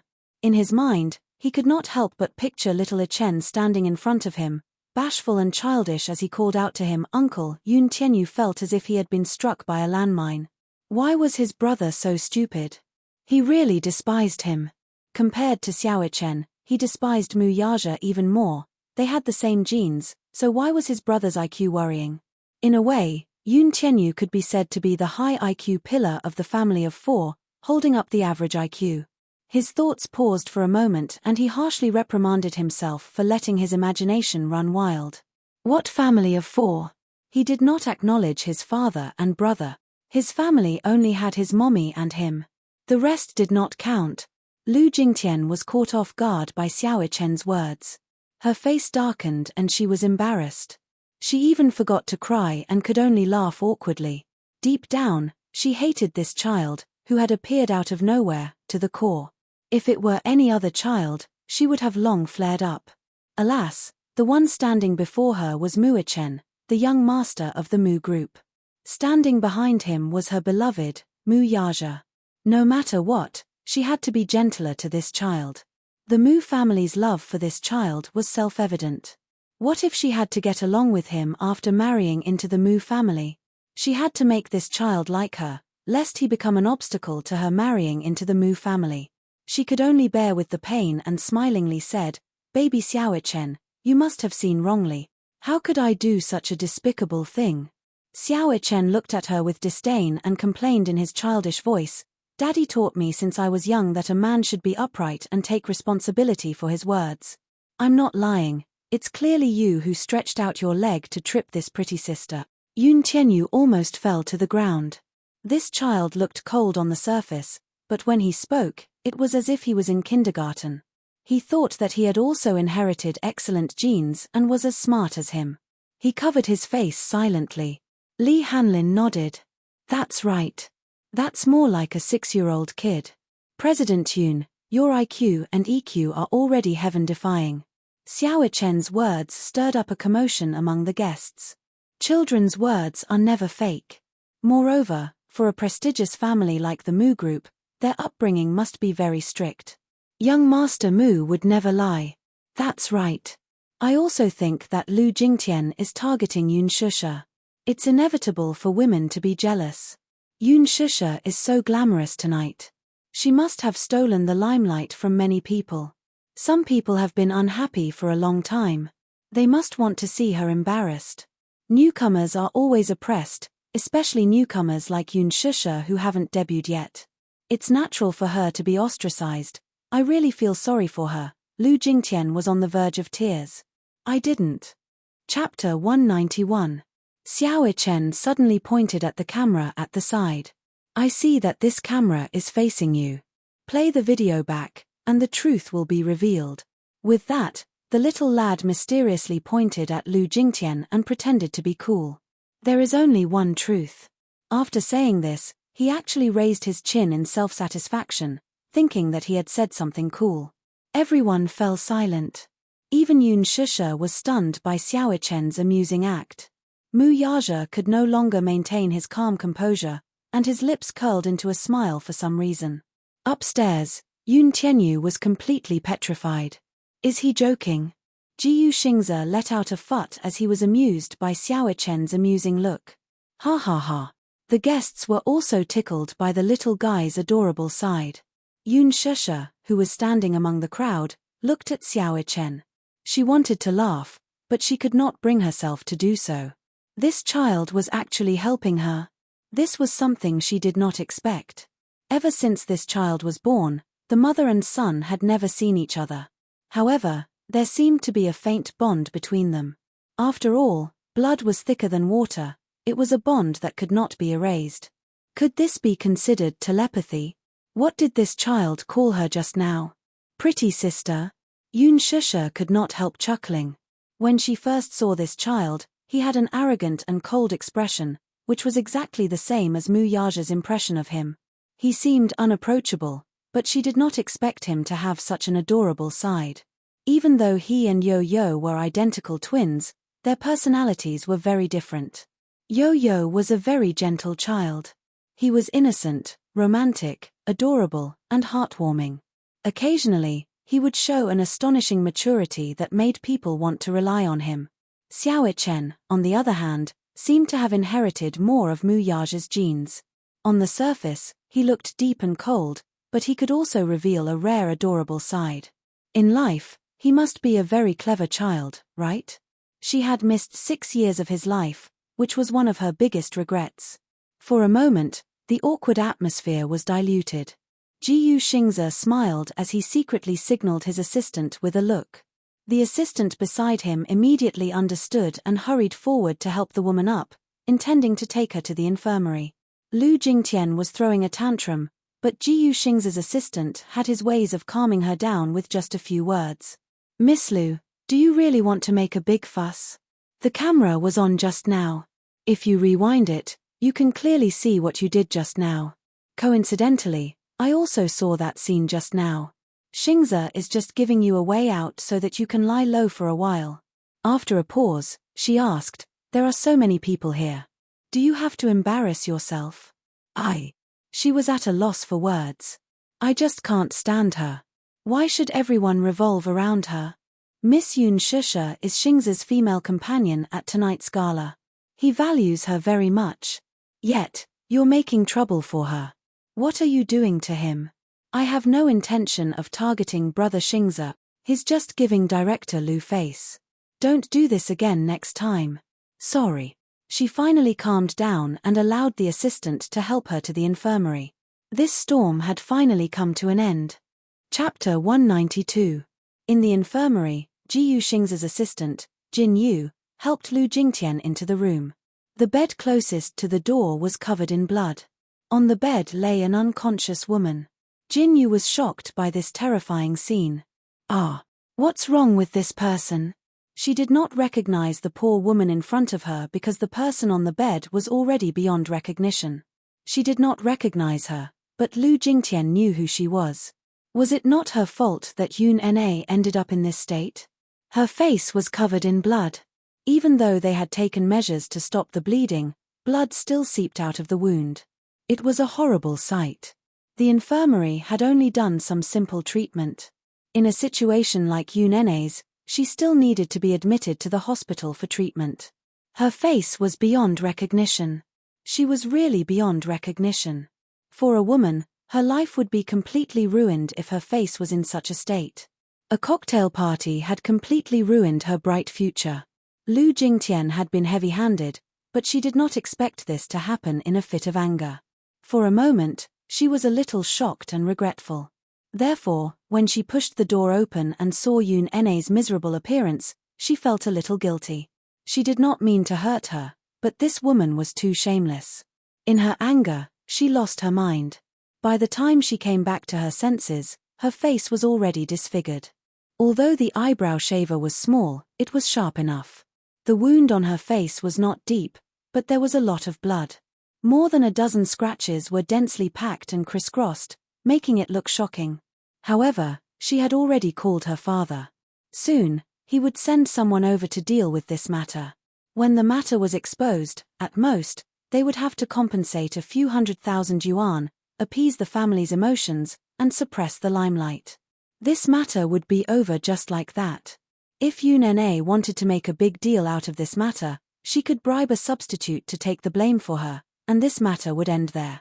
It was easy to deal with a person without power or influence. Lu Jingtian said to Jinyu, "Please call an ambulance for me. This place is too disgusting. I can't stay here any longer." "All right." Jinyu did not know that there was something fishy about this matter, so she called an ambulance for her. She walked out of the door and dialed the emergency number. Lu Jingtian's foot must have been fractured. Jinyu knew this in her heart. With such high heels, it would be strange if he wasn't crippled. Once there was no one else in the room, she boldly walked to the bed and lifted the person on it with the tip of her foot. When there was no response, she frowned, a little worried that the person might die. She remembered kicking this woman's vitals several times when she was teaching her a lesson. Could she be dead? She stretched out her hand and checked her breathing. Only when she sensed her rapid breathing did she heave a sigh of relief. "Bitch, don't blame me for being ruthless. You deserve it." Just as she finished speaking, she wanted to withdraw her hand, but her wrist was suddenly held tightly by that blood-stained hand. Lu Jingtian's eyes widened in shock. The person on the bed suddenly opened his eyes. His face was ferocious and his eyes were wide open. His eyes were red as if they were filled with blood. He was like a malicious spirit from purgatory. It was extremely terrifying. "I will kill you. I'll kill you." Yu Nene seemed to have woken up from a nightmare. She gripped Lu Jingtian's wrist tightly and cursed through gritted teeth. I won't let you off even if I become a ghost." Chapter 193. Let go. D***MNit. Lu Jingtian was so frightened that she raised her hand to slap Yu Nene. Only then did she manage to break free from the latter's grasp and limp out of the door in a panic. She bumped into Jin Yu, who had just contacted the emergency center. Seeing her flustered look, Jin Yu asked curiously, "What's wrong? Hurry up and send me to the hospital." Even though Jin Yu found her odd, she did not want to probe further. Some things were not good to know too much. The vintage palace-style banquet hall, with its exquisite murals and richly ornamented ceiling, gave one the illusion of being in a luxurious palace. After the opening speech by several heavyweight guests from Huanyu Entertainment, it was time for the ball. In the hall, elegant music filled the air. After experiencing all the previous incidents, Han Yuyen and Yang Mi finally behaved themselves. They were considered veteran artists and naturally knew how to act according to the occasion. Hence, they did not make things difficult for Yun Shusha again. Lin Fengtian arrived late. The moment he entered the venue, he was surrounded by female stars, who took turns to flatter and toast him, all for the sake of befriending him. After putting in a lot of effort, Zhong Xian's good mood was ruined. Yun Shusha walked over leisurely with Jiyu Xingze on her arm. Lin Fengtian's eyes lit up when he saw them, and he exclaimed, "Shusha, oh, gosh, you're so beautiful tonight." The two producers behind him and the assistant director in charge of casting were also stunned by her beauty, and they were not stingy with their compliments. "Thank you for your praise, Director Lin, Producer Li, Director Mong, nice to meet you." Yun Shusha greeted them with a polite smile. "Miss Yun, you remember our names?" Producer Li was a little surprised, and a look of admiration appeared on his face. You and Director Mong were also present during the audition. "It's polite to remember the names of the judges." Director Mong laughed. "Director Lin, you have a good eye for talent. This newbie is very humble and polite. With her beauty and talent, she'll definitely have a bright future." "That's right. When have the people I've chosen ever disappointed you?" Lin Fengtian asked back proudly. Jiyu Xingze smiled and said, "Shusha is a very polite girl. I like that very much." "I like it too." She did not know why, but her face was inexplicably flushed red. Yes, this was a very good point. Unlike some newbies who think they have good resources and don't take others seriously, Director Mong suddenly changed the topic. "But Miss Yoon, let me tell you, if you want to be in Director Lin's film, you have to be mentally prepared." Director Lin was famous for being harsh and picky when it came to filming. Before Han Yuyen became famous, she had appeared in one of his shows and was scolded to tears. TSK. He's known as the devil director in the circle. Who knows how many beautiful girls he's ruined? Jiyu Xingze shook his head helplessly. "Yeah, I've also been scolded by director Lin. Huh? Yoon Shusha was shocked. Xingze, your acting has always been good. Jiu Xingze pursed his lips and smiled without saying a word.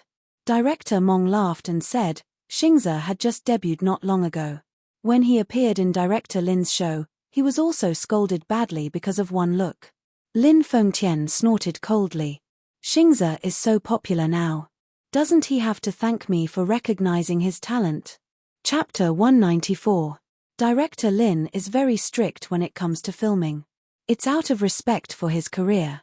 When it comes to acting, you have to be strict in order to make a good movie, Yoon Shusha said. Everyone looked at each other and exchanged knowing glances. This newcomer was really good and they all approved of her. After the greetings, Jiu Xingze pulled Yoon Shusha aside and gently whispered in her ear, Shusha, let's go dance. But I don't know how to dance. If I don't dance well, it'll be embarrassing. Yoon Shusha was a little scared. Jiu Xingze winked at her mysteriously. Why? Don't you believe in Teacher Gu's teachings? Without any explanation, he held her hand and walked to the center of the dance floor. He taught her the basic gestures and rhythm of the dance. Then, he held her waist and gently held her hand. Yoon Shusha also followed his instructions and placed her hand on his shoulder. Their arrival attracted the attention of countless people. The man's handsomeness and the woman's beauty seemed to condense into the most moving picture in the world. At this moment, it made the surrounding area lose its color. Yoon Shusha felt the gazes on them and couldn't help but become more timid. Xingze, don't be afraid. Follow the rhythm.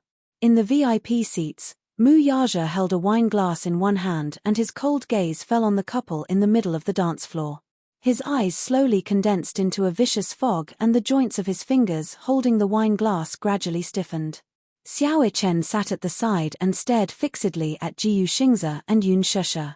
He didn't know why, but he inexplicably felt that this man was very annoying. He hugged his arms angrily and his handsome little face was full of indignation. Let's go dance too. Mu Wonru walked over and gently placed her hand on his shoulder. Okay. Mu Yaja pondered for a moment and held her hand. The moment they stepped onto the dance floor, all the guests in the hall focused their attention on them. Compared to Yoon Shusha's clumsiness, who only knew some simple dance steps, Mu Yaja and Mu Wonru's dance was more magnificent.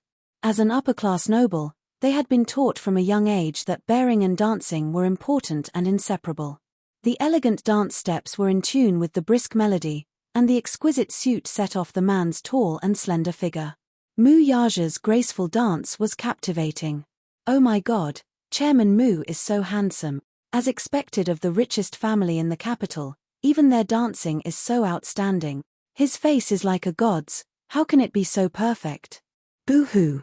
I'm so jealous of the woman beside him. I also want to dance with him. Ha. You. Who are you?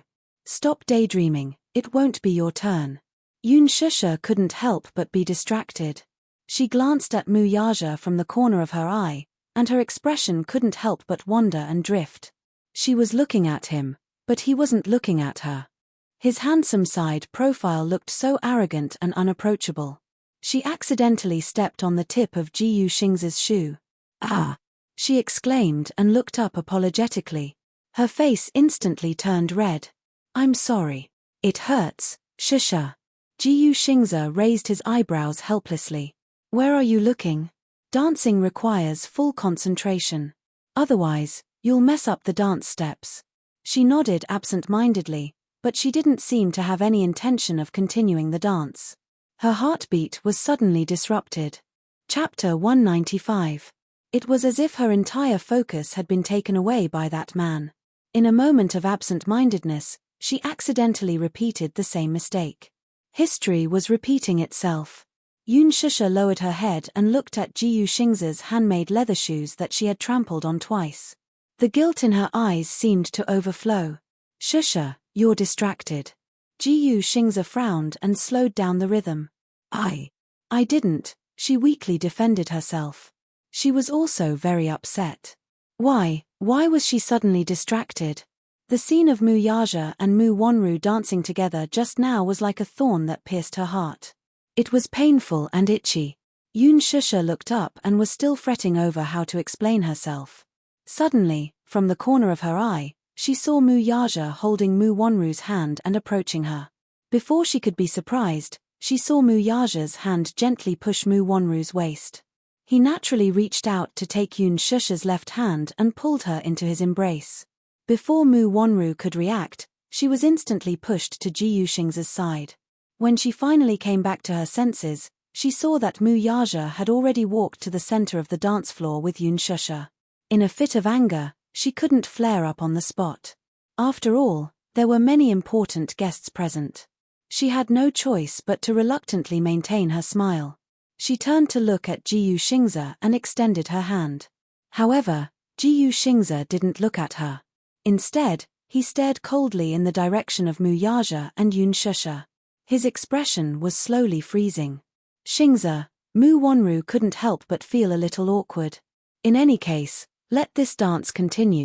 Otherwise, how embarrassing would it be to be abandoned by one's dance partner on the dance floor? Especially when she was at the peak of everyone's attention just now. Now that she was abandoned, if she were to leave with her tail between her legs, she would definitely be laughed at by everyone. She was a little anxious and urged, Xingze. Ji Yuxing's turned around with a cold face. He looked at Mu Wonru's stiff hand in the air and her eyes that were constantly hinting at him. He said expressionlessly, "Forgive me for not accompanying you." With that, he left the dance floor without looking back, leaving Mu Wonru in the same spot, not knowing whether to move or not to move. What was the meaning of this? Was she trying to embarrass her on purpose? It was as if they could hear the merciless mockery from the guests.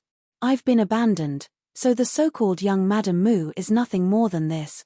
Yoon Shusha is more beautiful than her. Any man would be willing to dance with such a beautiful woman. Sigh, poor her. After all, she's still CEO Mu's fiancé. She's just a fiancé. They're not even officially married. It's just a title. She can be abandoned at any time. Those sarcastic and mean whispers and merciless mockery pierced her heart in an instant. Mu Wonru kicked Yoon Shusha's back view with a gloomy face. Yoon Shusha. At this moment, all the guests on the dance floor stopped dancing. Some of them were envious, and some of them were stunned. They were mesmerized by the couple dancing in the middle of the dance floor. The beautiful and eye-catching scene really made the world lose its color. Mu Yaja's dance was very elegant. She didn't know what skill he used, but Yoon Shusha, who was still a little slow in the hands of Ji Yuxing's, seemed to be enlightened in front of him. Whether it was the dance steps or the melody, it was perfect. Chapter 196. Mu Wonru clenched her fists tightly. She wished she could cut this Yoon Shusha into pieces right now. Seeing her standing there alone, Alan immediately walked forward. As soon as he reached her side, he could easily smell the gorgeous fragrance on her body. In an instant, his mind was stirred up. The scene from before suddenly appeared in his mind. In the assistant's office of Disheng Financial Group, he had taken advantage of her to his heart's content. The carefree feeling of being in perfect harmony with her was unforgettable. For so many years, his feelings for her seemed to only exist in his fantasies. That day, all his dreams finally came true. The nervousness and excitement of having an affair stimulated his hormones to the extreme, and he finally stopped restraining himself. Unfortunately, after that, Mu Wonru was lukewarm toward him. She even ignored him. He tried all sorts of ways to get close to her, but she always found all sorts of reasons to avoid meeting him. That day's incident seemed to be the end of their incestuous relationship. Alan had mocked her more than once. Did she not care about him now that he was no longer of any use to her? "Madam, if you don't mind, I'll dance with you." He was being kind and wanted to ease her awkward situation. Being abandoned by Chairman Mu on the dance floor and Ji Yuxing's ignoring her, she must be in a very awkward situation. "What dance? I'm not dancing anymore." Mu Wonru angrily turned to leave the dance floor. Aaron chased after her with a nervous look on his face. "Don't follow me," she said angrily, driving him away mercilessly. "Madam." Mu Wonru walked to a secluded corner and suddenly turned around to glare at him. "Go away, don't bother me." "Wonru." Alan mustered up his courage and grabbed her wrist in a corner of the corridor. He did not let go. Mu Wonru was slightly taken aback by his overly intimate form of address. Her heart skipped a beat before she reacted and turned around to give him a slap. Slap.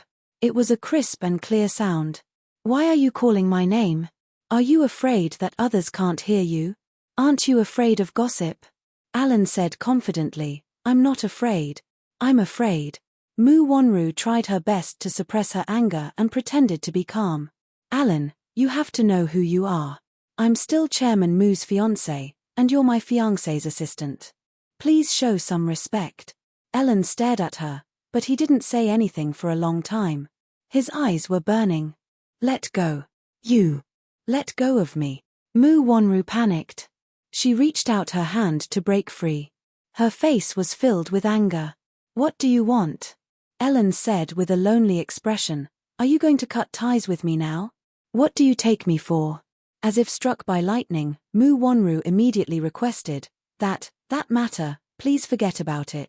Forget. It clearly happened, so how could I pretend to have lost my memory? Wonru, you enjoyed it that day too, didn't you? You're not pretending, are you? You want me to, don't you? Alan asked again and again. His explicit words made Mu Wonru's heart jump. Stop talking. She wanted to give him another slap until he woke up. Although she was Mu Yaja's fiancée, it was only in name. Not to mention bed matters, even basic intimacy was very rare. She was also a woman. Naturally, she also had needs and needs to vent in terms of men and women. That day, she really enjoyed it. It was a pleasure that she had not tasted for many years. It made her body and mind sink. Chapter 197. After he confirmed the destruction of Yun Shusha and Yun Tianyo's information, she gave him the cold shoulder and avoided him, pretending that the incident that day did not exist. He asked bitterly, Are you abandoning me now that I'm no longer of any use to you? Or is it that my feelings aren't firm enough and you don't believe me? Shut up. Mu Wonru said helplessly, I can't leave him, just give up. There's no possibility between us. Their relationship was nothing more than a love that could not see the light of day. Although it had already sprouted, she wanted to strangle it in the cradle. Wonru, I've never asked for a status. I only want to be with you. Even if it can't see the light of day, I'm not afraid. It's not like you haven't seen Mu Yaja's methods. Are you really willing to betray him for me? Mu Wonru's expression changed. She had clearly thought of something. This Aaron was still useful to her. She might as well make use of him a few more times. Yun Shusha had not been completely eradicated yet, and she was lacking manpower. Alan confessed affectionately, For you, I'm willing to climb a mountain of swords and plunge into a sea of fire. Even if I have to tread on fire, I'm willing to do so. Really? Mu Wonru's eyes flashed. She gave a sinister smile and pretended to be weak. Are you really willing to do anything for me? Yes. Yes. He nodded heavily. That's great. Mu Wonru said hatefully, Yun Shusha has always been a thorn in my side. Get rid of her for me. I want her to be utterly ruined. Blood flashed in his eyes. He looked like a servant bewitched by a demoness. Even if there was a bottomless abyss in front of him, he would not hesitate to risk his life for her. Wonru, what should I do? What do you want me to do? Tonight, the company's top management wants to see her. Help me send this woman to Director Lee's bed. Remember, you must do it flawlessly and cleanly. Aaron nodded heavily, his eyes showing determination. I'll make sure she has no chance to rise again, Mu Wonru said fiercely. She then smiled charmingly and pushed open the door of a suite. Leaning against the door, she hooked her finger at him. Alan walked over as if he was obsessed. Mu Wonru smiled mischievously. She reached out and hooked Alan's shoulder, leading him into the room. She turned around and saw the door close. Now, this room only belonged to them. The woman smiled coquettishly and held his shoulder. She stood on her tiptoes and kissed his thin lips. Her breath was like orchids. Alan, hold me tight. Quick, she seemed a little impatient. Mu Yaja had never laid a finger on her. She had even suspected that he had some kind of hidden disease in that area. It wasn't until 6 years ago when that woman became pregnant with his child that she understood that he just didn't want to touch her. He must not have been mentally prepared, right? Mu Wonru was not willing to give up. She swore that she would win his heart sooner or later. She was determined to win this smokeless war between the rich and powerful. Under her encouragement, Alan became excited. It turned out that she really had him in her heart. She must have some feelings for him. Otherwise, there wouldn't be a second time. The two of them were completely immersed in a happy world. Outside the door, a man in a suit pressed the stop button on the recording pen in his hand when he heard a soft gasp coming from inside the room. He pushed the frame of his glasses up his nose. His handsome face was full of disgust and contempt. Boss is right. This Alan has long been rebellious. He played with the recording pen in his hand and sneered. Good evidence. Chapter 198. The music didn't stop in the middle of the dance floor. Mu Yaja held Yun Shusha's hand and danced to the elegant melody. His soul-stirring eyes were on her shy face and there was a hint of playfulness in his eyes. She had been lowering her head from the beginning. Yun Shusha still couldn't forget what that man had done to her, so she was a bit absent-minded and didn't dare look up at his face. On the other hand, he always had an elegant and calm demeanor. His nonchalant expression made it seem as if everything was under his control. His desire to control was really strong, especially. Yun Shusha's face turned even redder at the thought of that charming scene. She gritted her teeth and wanted to shake his hand off and run away from him. He would always appear in her world without any explanation, provoking her and disturbing her mind. Then, with a leisurely attitude, he would wantonly enjoy her helplessness and panic. How could this man be so evil? She couldn't help being absent-minded and making mistakes in her dance steps. Mu Yaja lowered his head to look at her and lightly commented, "Miss Yun, your dancing is too stiff." Yun Shusha bit her lips and said, "I don't know how to dance. I only know some simple dance steps. You can laugh at me all you want." Mu Yaja raised a brow as his thin lips curled into a slight curve. "You're really covered in thorns. There's no soft spot on you. You're like a hedgehog." "I'm a hedgehog," Yun Shusha said. "I'm fully armed to protect myself." Protecting herself would also hurt the person who really wanted to love her. The man looked at her. She seemed to have restrained her sharpness, but her eyes were staring at him warily, as if she was alert that he was doing something bad to her so she could fight back immediately. She was really like a little mommy covered in injuries, always staring at anyone who wanted to get close to her. Her eyes were filled with uneasiness, bewilderment, and wariness. A woman who was both stubborn and fragile at the same time. What a contradiction. Relax and follow the rhythm. Dancing is easy.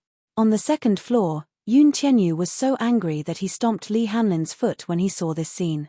The latter picked him up with a bitter face and said aggrievedly, "Director Yun, you can't just stomp on me to vent your anger. This man is obviously wooing my mommy.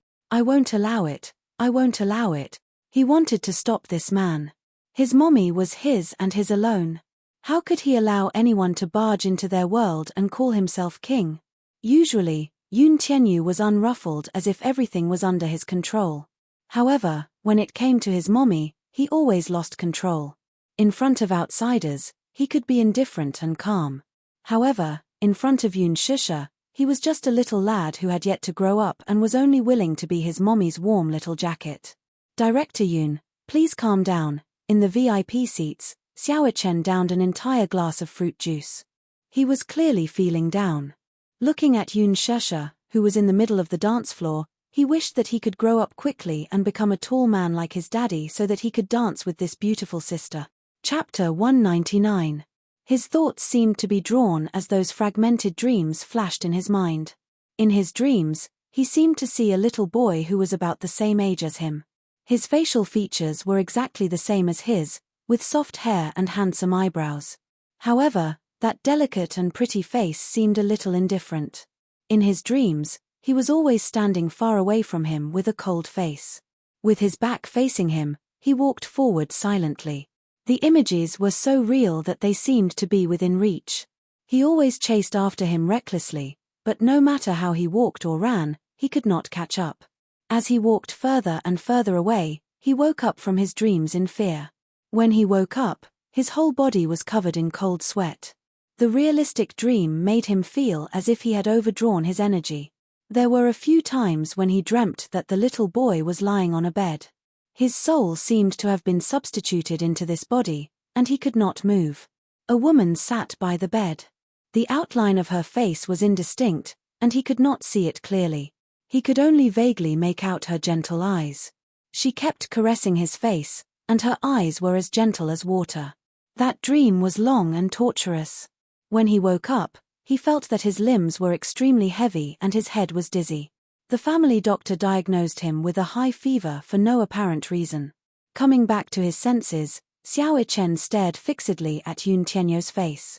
That face overlapped with that of the child in his dreams. "It's you," he cried out in surprise. His voice was not loud, so it was quickly drowned out by the dance music. However, as if he had telepathy, the boy turned to look at him, only to see him nimbly climbing up the stairs with his short legs and running toward him. Yun Tianyou was startled. What was this little rascal doing here? Was he here to look for him? "Director Yun, that young Master Mu seems to be looking for you." Yun Tianyou could not see him, but with his height advantage, Li Hanlin could easily see Xiao Chen's figure running up the stairs and chasing after Yun Tianyou. "Let's go, ignore him." With that, Yo-Yo turned to leave. Li Hanlin followed closely behind him with nimble footsteps. Seeing this, Xiao Ichen panted and reached out his hand. Don't run." Why was he running? He was not a ghost. Was he avoiding him? Xiao Ichen stomped his feet in dissatisfaction and continued chasing after Yo-Yo. Yo-Yo had amazing stamina, but when he turned back and saw Xiao Ichen catching up to him, his expression changed. "Short legs, you run pretty fast." Li Hanlin held his little hand and said helplessly, "Why must we run, President Yun?" "I don't want to see him," Yun Tianyou replied snappily. "I don't want to acknowledge him as my brother." "How stupid. I find. Li Hanlin broke out in a cold sweat and didn't say anything else. Yun Tianyou did not sleep well last night, so he was panting from running. He suddenly said, "Agent Li, carry me." Hearing this, Li Hanlin bent over and lifted him over his head. Yun Tianyou naturally sat on his shoulders, grabbed his ears, and ordered seriously, "Run faster and shake him off." Li Hanlin had the height advantage, after all. Every step he took with his long legs was equivalent to Xiao Ichen taking 3 steps. In less than 10 seconds, he had shaken him off. Xiao Ichen stood on the spot with a gloomy face. Panting, he put his hands on his waist and stomped his feet angrily. "Ooh, I lost him. Who was that little boy?" Chapter 200. "Boss, I've done as you instructed." In the VIP seats, a man in a suit stood respectfully beside Muyaja and handed him an exquisite recording pen. He cocked a brow and glanced at the man from the corner of his eyes. "Which room is it?" 208. "Hair." Muyaja kept the recording pen in his suit pocket as his thin lips curled into a cold smile. "This small fish has taken the bait, but the big fish hasn't made a move yet." He picked up a glass of wine and swirled the scarlet liquid in it. His voice was languid and deep. "This big fish has been waiting for a few years. It's about time for it to come out of the water, right?" The man nodded. "Now that the people in the conglomerate are unpredictable, the board of directors is Chairman Mu." A crisp voice interrupted the man's words. Muyaja looked up unhappily and saw Tang Yu shyly walking toward him with a glass of wine in her hand. Emboldened by the alcohol, she tried to get closer to him. "Chairman Mu, why are you sitting here alone? Isn't young Mistress Mu by your side?" As she spoke, a smile bloomed on her face that she thought was charming. She swayed her seductive body and sat down beside him. The shoulder straps of her gown unknowingly slid down her shoulders, revealing her fair and charming neck. She drank a little wine, which naturally boosted her courage. She saw Muyaja inviting Yun Shusha to a dance earlier. It turned out that he was not that unattainable. If Yun Shusha could be his dance partner, there were naturally women who could be his bed partner, too. If she could climb into his bed, would she not be able to fly to the top in the future? She was confident in herself. She was young, beautiful, and most importantly, had a good figure. Many big bosses liked her, but she was not interested in their status. She was not that ambitious. In other words, unlike Lu Jingtian, she did not want to marry into a rich family. She only wanted to use Mu Yaja's power to climb up the social ladder quickly. She had been in the entertainment industry for a long time, but she had always been suppressed by Yang Chong had a sugar daddy supporting her. But what about her? Tang Yu had always wanted to find someone with a high net worth to secure her position in the circle. Therefore, she targeted Mu Yaja. Tang Yu sat down beside him as if there was no one else around. Now that Mu Wanru was not around, she was even more relaxed. Her every movement was full of charm. Chairman Mu, is no one drinking with you? Mu Yaja looked at her, his thin lips pursed and his face expressionless. The man beside her wanted to chase her away, but Mu Yaja raised his hand to stop him. The man was slightly surprised. Seeing this, Tang Yu was overjoyed. This meant, could it be that Mu Yaja was interested in her? Thinking of this possibility, Tang Yu couldn't wait to hug him passionately. Chairman Mu, why aren't you saying anything? How about I have a drink with you? Her coquettish words gave people goosebumps all over. Alas, Mu Yaja was very calm. He flirted with her hair and played with it with his fingers. Is there anyone booking you tonight? No. Chairman Mu, do you mean?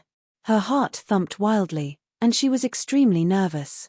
Looking at him up close, she was surprised to find him so handsome. She was over the moon at the thought of this man being interested in her. Mu Yaja smiled. Accompany me tonight, then. Chapter 201. Unknowingly, half of the banquet was already over. The media had already cleared the venue, and the reporters had all gone home to prepare tomorrow's headlines. At this moment, the entire venue seemed to have shed its dignified disguise, as if a mask had been removed, revealing the drunken state of the party. It was as if the real cocktail party had just begun, and the real theme had officially begun. There was no lack of powerful and influential people attending this cocktail party. With the help of the alcohol, they all began to search for prey on the scene. At this moment, many female artistes who could not hold their liquor were already tipsy. There was no room for discussion. As long as they picked someone, they would immediately take them away. Many newcomers were ignorant of the ways of the world. After drinking a few glasses of specially prepared wine, they were completely drunk. Yang Mi was also drunk. She leaned against Li Zhouxian, and their faces were very close to each other. Without the presence of the media, she was much bolder. She intimately hugged Li Zhouxian's shoulder and whispered into his ear. Han Yuyan glanced at them and secretly used her phone to capture a few images. Yang Mi and Li Zhouxian were rumored to have fallen in love with each other. However, both of them denied their relationship, saying that it was just a media hype. However, in reality, relationships between men and women in this industry were not that simple. There were many who were too immersed in their roles and turned the fake into reality. However, if Yang Mi admitted her relationship, it would be a huge blow to her popularity. She was not stupid. She was just using Li Zhouxian's great momentum to hype herself up. In a quiet VIP area, Yun Shusha leaned on the sofa. Her entire vision was a little blurry. She did not drink much tonight, but her alcohol tolerance was shockingly low. After taking a sip, her entire face flushed red. After drinking a glass, her vision was spinning. When she came down from the dance floor, Lin Fengtian led a few investors over to her and asked her to propose a toast. Yun Shusha did not dare to refuse. She naturally trusted Lin Fengtian's character. Hence, she did not drink a glass of wine. It was just a glass, but she was already swaying left and right. When Lin Fengtian saw this, he was so shocked that his face turned pale. He thought that Yun Shusha would be able to drink a little. He did not expect her to be so drunk after just one glass. He quickly helped her to the side and called for Qin Ju. Qin Ju was originally drinking for Jiyu Xingze. Just when he was in full swing, Lin Fengtian ran over and told him that Yun Shusha was drunk. He rolled his eyes. No way. Is her alcohol tolerance that bad? He looked defeated.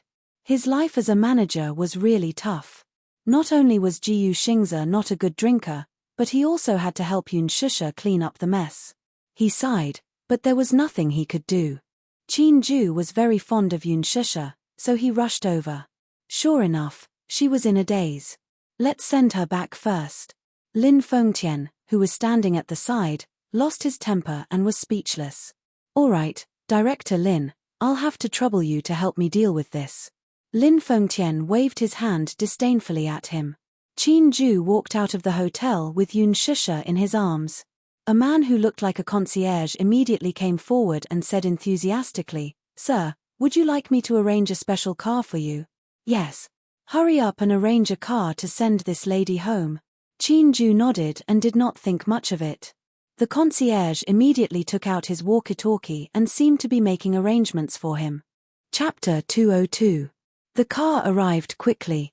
It was a black Santana. Qin Ju was about to help Yun Shisha into the car, but he was stopped by the concierge. "What's wrong?" Qin Ju frowned, feeling that something was amiss. The concierge smiled and said politely, "Sir, let me send this lady to the car. May I ask where she lives?" Qin Ju glanced at him and smiled playfully. "The service is so good." "Of course." Qin Ju looked down at the unconscious Yun Shisha in his arms and felt a little worried.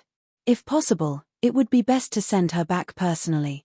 He was still a little worried about her. However, the service of the Imperial Palace Hotel was first class.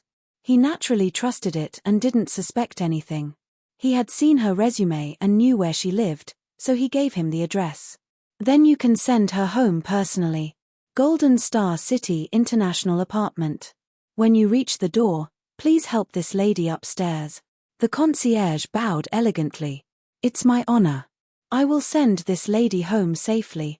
Qin Ju handed her over to him. The concierge helped Yun Shisha into the back seat, closed the door, and sat in the front passenger seat. However, at an angle that Qin Ju couldn't see clearly, he handed a business card to the driver. "Go here." On the business card, it was West Taihu Villa District, the residence of Huanyu's high-ranking director Li. The latter understood tacitly and naturally understood that the woman sitting in the back row had been chosen by some big shot. The Santana left. Qin Ju looked at the black car in the distance and felt a little uneasy. He regretted that he should have sent her back personally. However, there were still a few brands waiting for him to negotiate at the banquet. One of the endorsements was the highlight of the night. He must be thinking too much. From the driver to Li Bin, they were all people from the Imperial Palace Hotel. What trouble could there be? Qin Ju took a deep breath and turned back to the hotel. The black car drove quickly on the road, and the street outside the window flashed by at high speed. It was extremely thrilling. The concierge sitting in the front passenger seat suddenly took out his phone and dialed a number. On the other end, a man's voice came. "How's it going?" "Mr. Allen, Miss Yun Shisha is already in the car. Please don't worry, we will do as you say." Allen warned, "Don't give anything away. Clean it up." "Yes."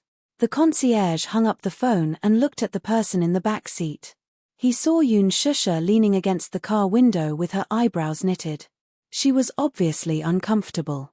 On the other end, Aaron hung up the call and turned his head.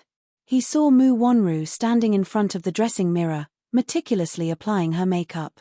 She didn't even turn her head as she asked, "Has everything been arranged properly?"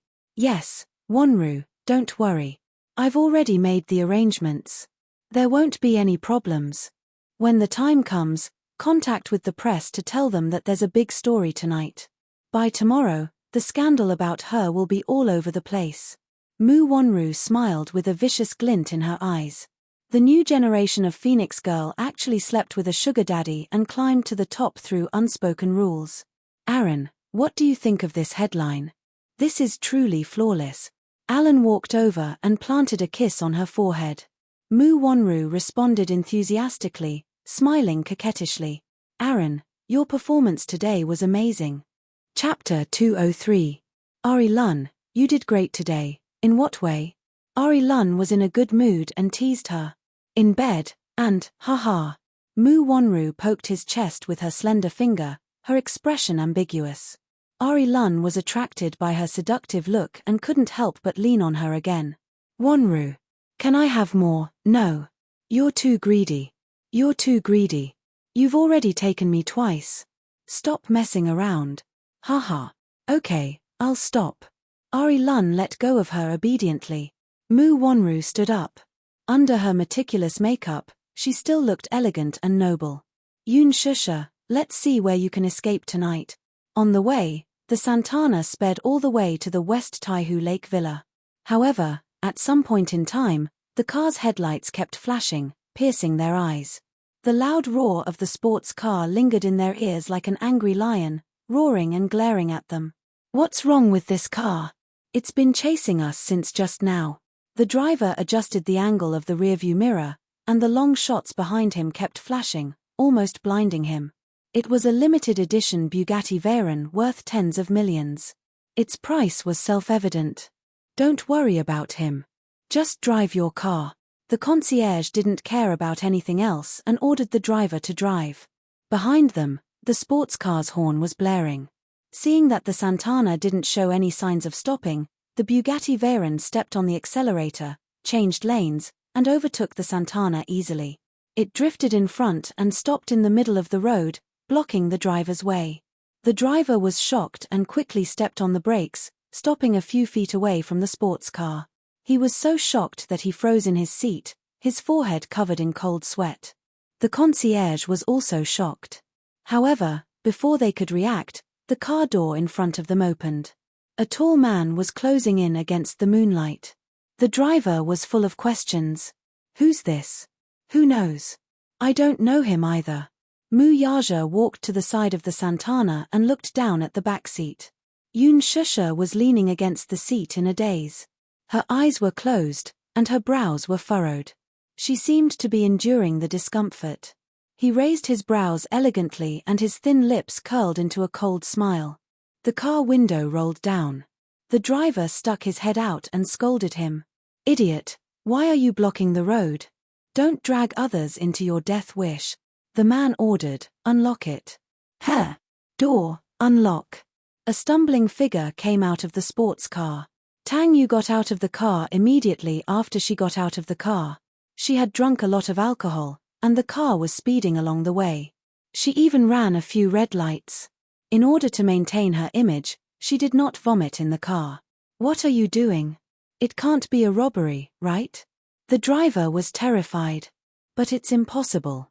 I've never seen anyone driving a car worth tens of millions to rob a Santana. What are you trying to do? My woman is in the car. The driver's lips twitched. Are you kidding? Your woman? Who are you? I don't have much patience. 1, 2, in the silent night, the sound of a gun being loaded could be heard. The next second, the cold muzzle of a gun was pressed against the driver's forehead. The dark muzzle of the gun was emitting cold air. Chapter 204. The chauffeur's face was pale, and his lips were trembling in fear. Click. The car door was unlocked. Mu Yaja carried Yoon Shusha, who was in a daze, out of the car. She was so thin that he could easily carry her in his arms with one hand. With the other hand, he carried Tang Yu over and pushed her into the car. With a bang, the car door was closed. The chauffeur was even more confused. What's going on? Mu Yaja said, you got the wrong person. This woman is the one. The chauffeur was speechless. Tang Yu was thrown into the back seat by Mu Yaja. Then, the car door was locked. She couldn't open the car door, and she was as anxious as an ant on a hot pan. She was scared out of her wits. She didn't understand why Mu Yaja threw her into an unfamiliar car. She was so anxious that she hit the car door with all her might. With a ferocious face, she cried, Chairman Mu, what do you mean by this? Why did you throw me into this car? Didn't I follow you tonight? Drive. Mu Yaja ignored her and said coldly to the chauffeur. As soon as he finished speaking, the chauffeur stepped on the accelerator as if he had been granted amnesty. He sped away with Tang Yu's screams. Poor Tang Yu. She was naive and delusional to think that she could hook up with Mu Yaja and rely on him. However, in Mu Yaja's eyes, she was a bait, and to put it bluntly, she was just a scapegoat. Not far away, a phaeton rushed over. Minute Yu pushed the frame of his glasses up his nose and got out of the car. He saw Yoon Shusha in Mu Yaja's arms. This woman seemed to be drunk and was now unconscious. She was leaning on the man's chest in a daze, and her body was moving around uneasily. He said softly, Boss, this is Yoon Shusha. Mu Yaja's eyes softened when he said her name. So it's her. Minute Yu exclaimed and praised from the bottom of his heart, this woman is beautiful. She looks like she walked out of a painting. As soon as he finished speaking, Mu Yaja's expression changed, and he looked at him coldly. Do I need you to judge me? There was a dangerous look in his eyes, and Minute Yu immediately broke out in cold sweat. The boss was very possessive. He had only taken a glance, but the boss was glaring at him like a tiger watching its prey, as if guarding against his covetous intentions. How would he dare? However, he soon understood his boss's intention. At first, he thought that the boss was really interested in Tang Yu, but he didn't expect that Tang Yu was just a scapegoat. Two-faced, he was too two-faced. You can't offend the boss, or you won't even know how you died. Mu Yaja carried Yun Shusha to the backseat and closed the door. Boss, where are you going? Minute Yu asked. Go home. Mu Yaja said calmly. Minute Yu knew very well that the home he was referring to was not the Mu residence. You're in charge of following up. Boss, don't worry. Mu Yaja replied calmly, then lowered his head to look at the drunken woman in his arms. At this moment, she was lying on his chest, her eyebrows slightly furrowed. Her eyelids drooped, and she narrowed them into slits. Her eyes were glittering, but her little mouth was pouting. She muttered softly, but her words were vague and intermittent, so he couldn't hear her clearly.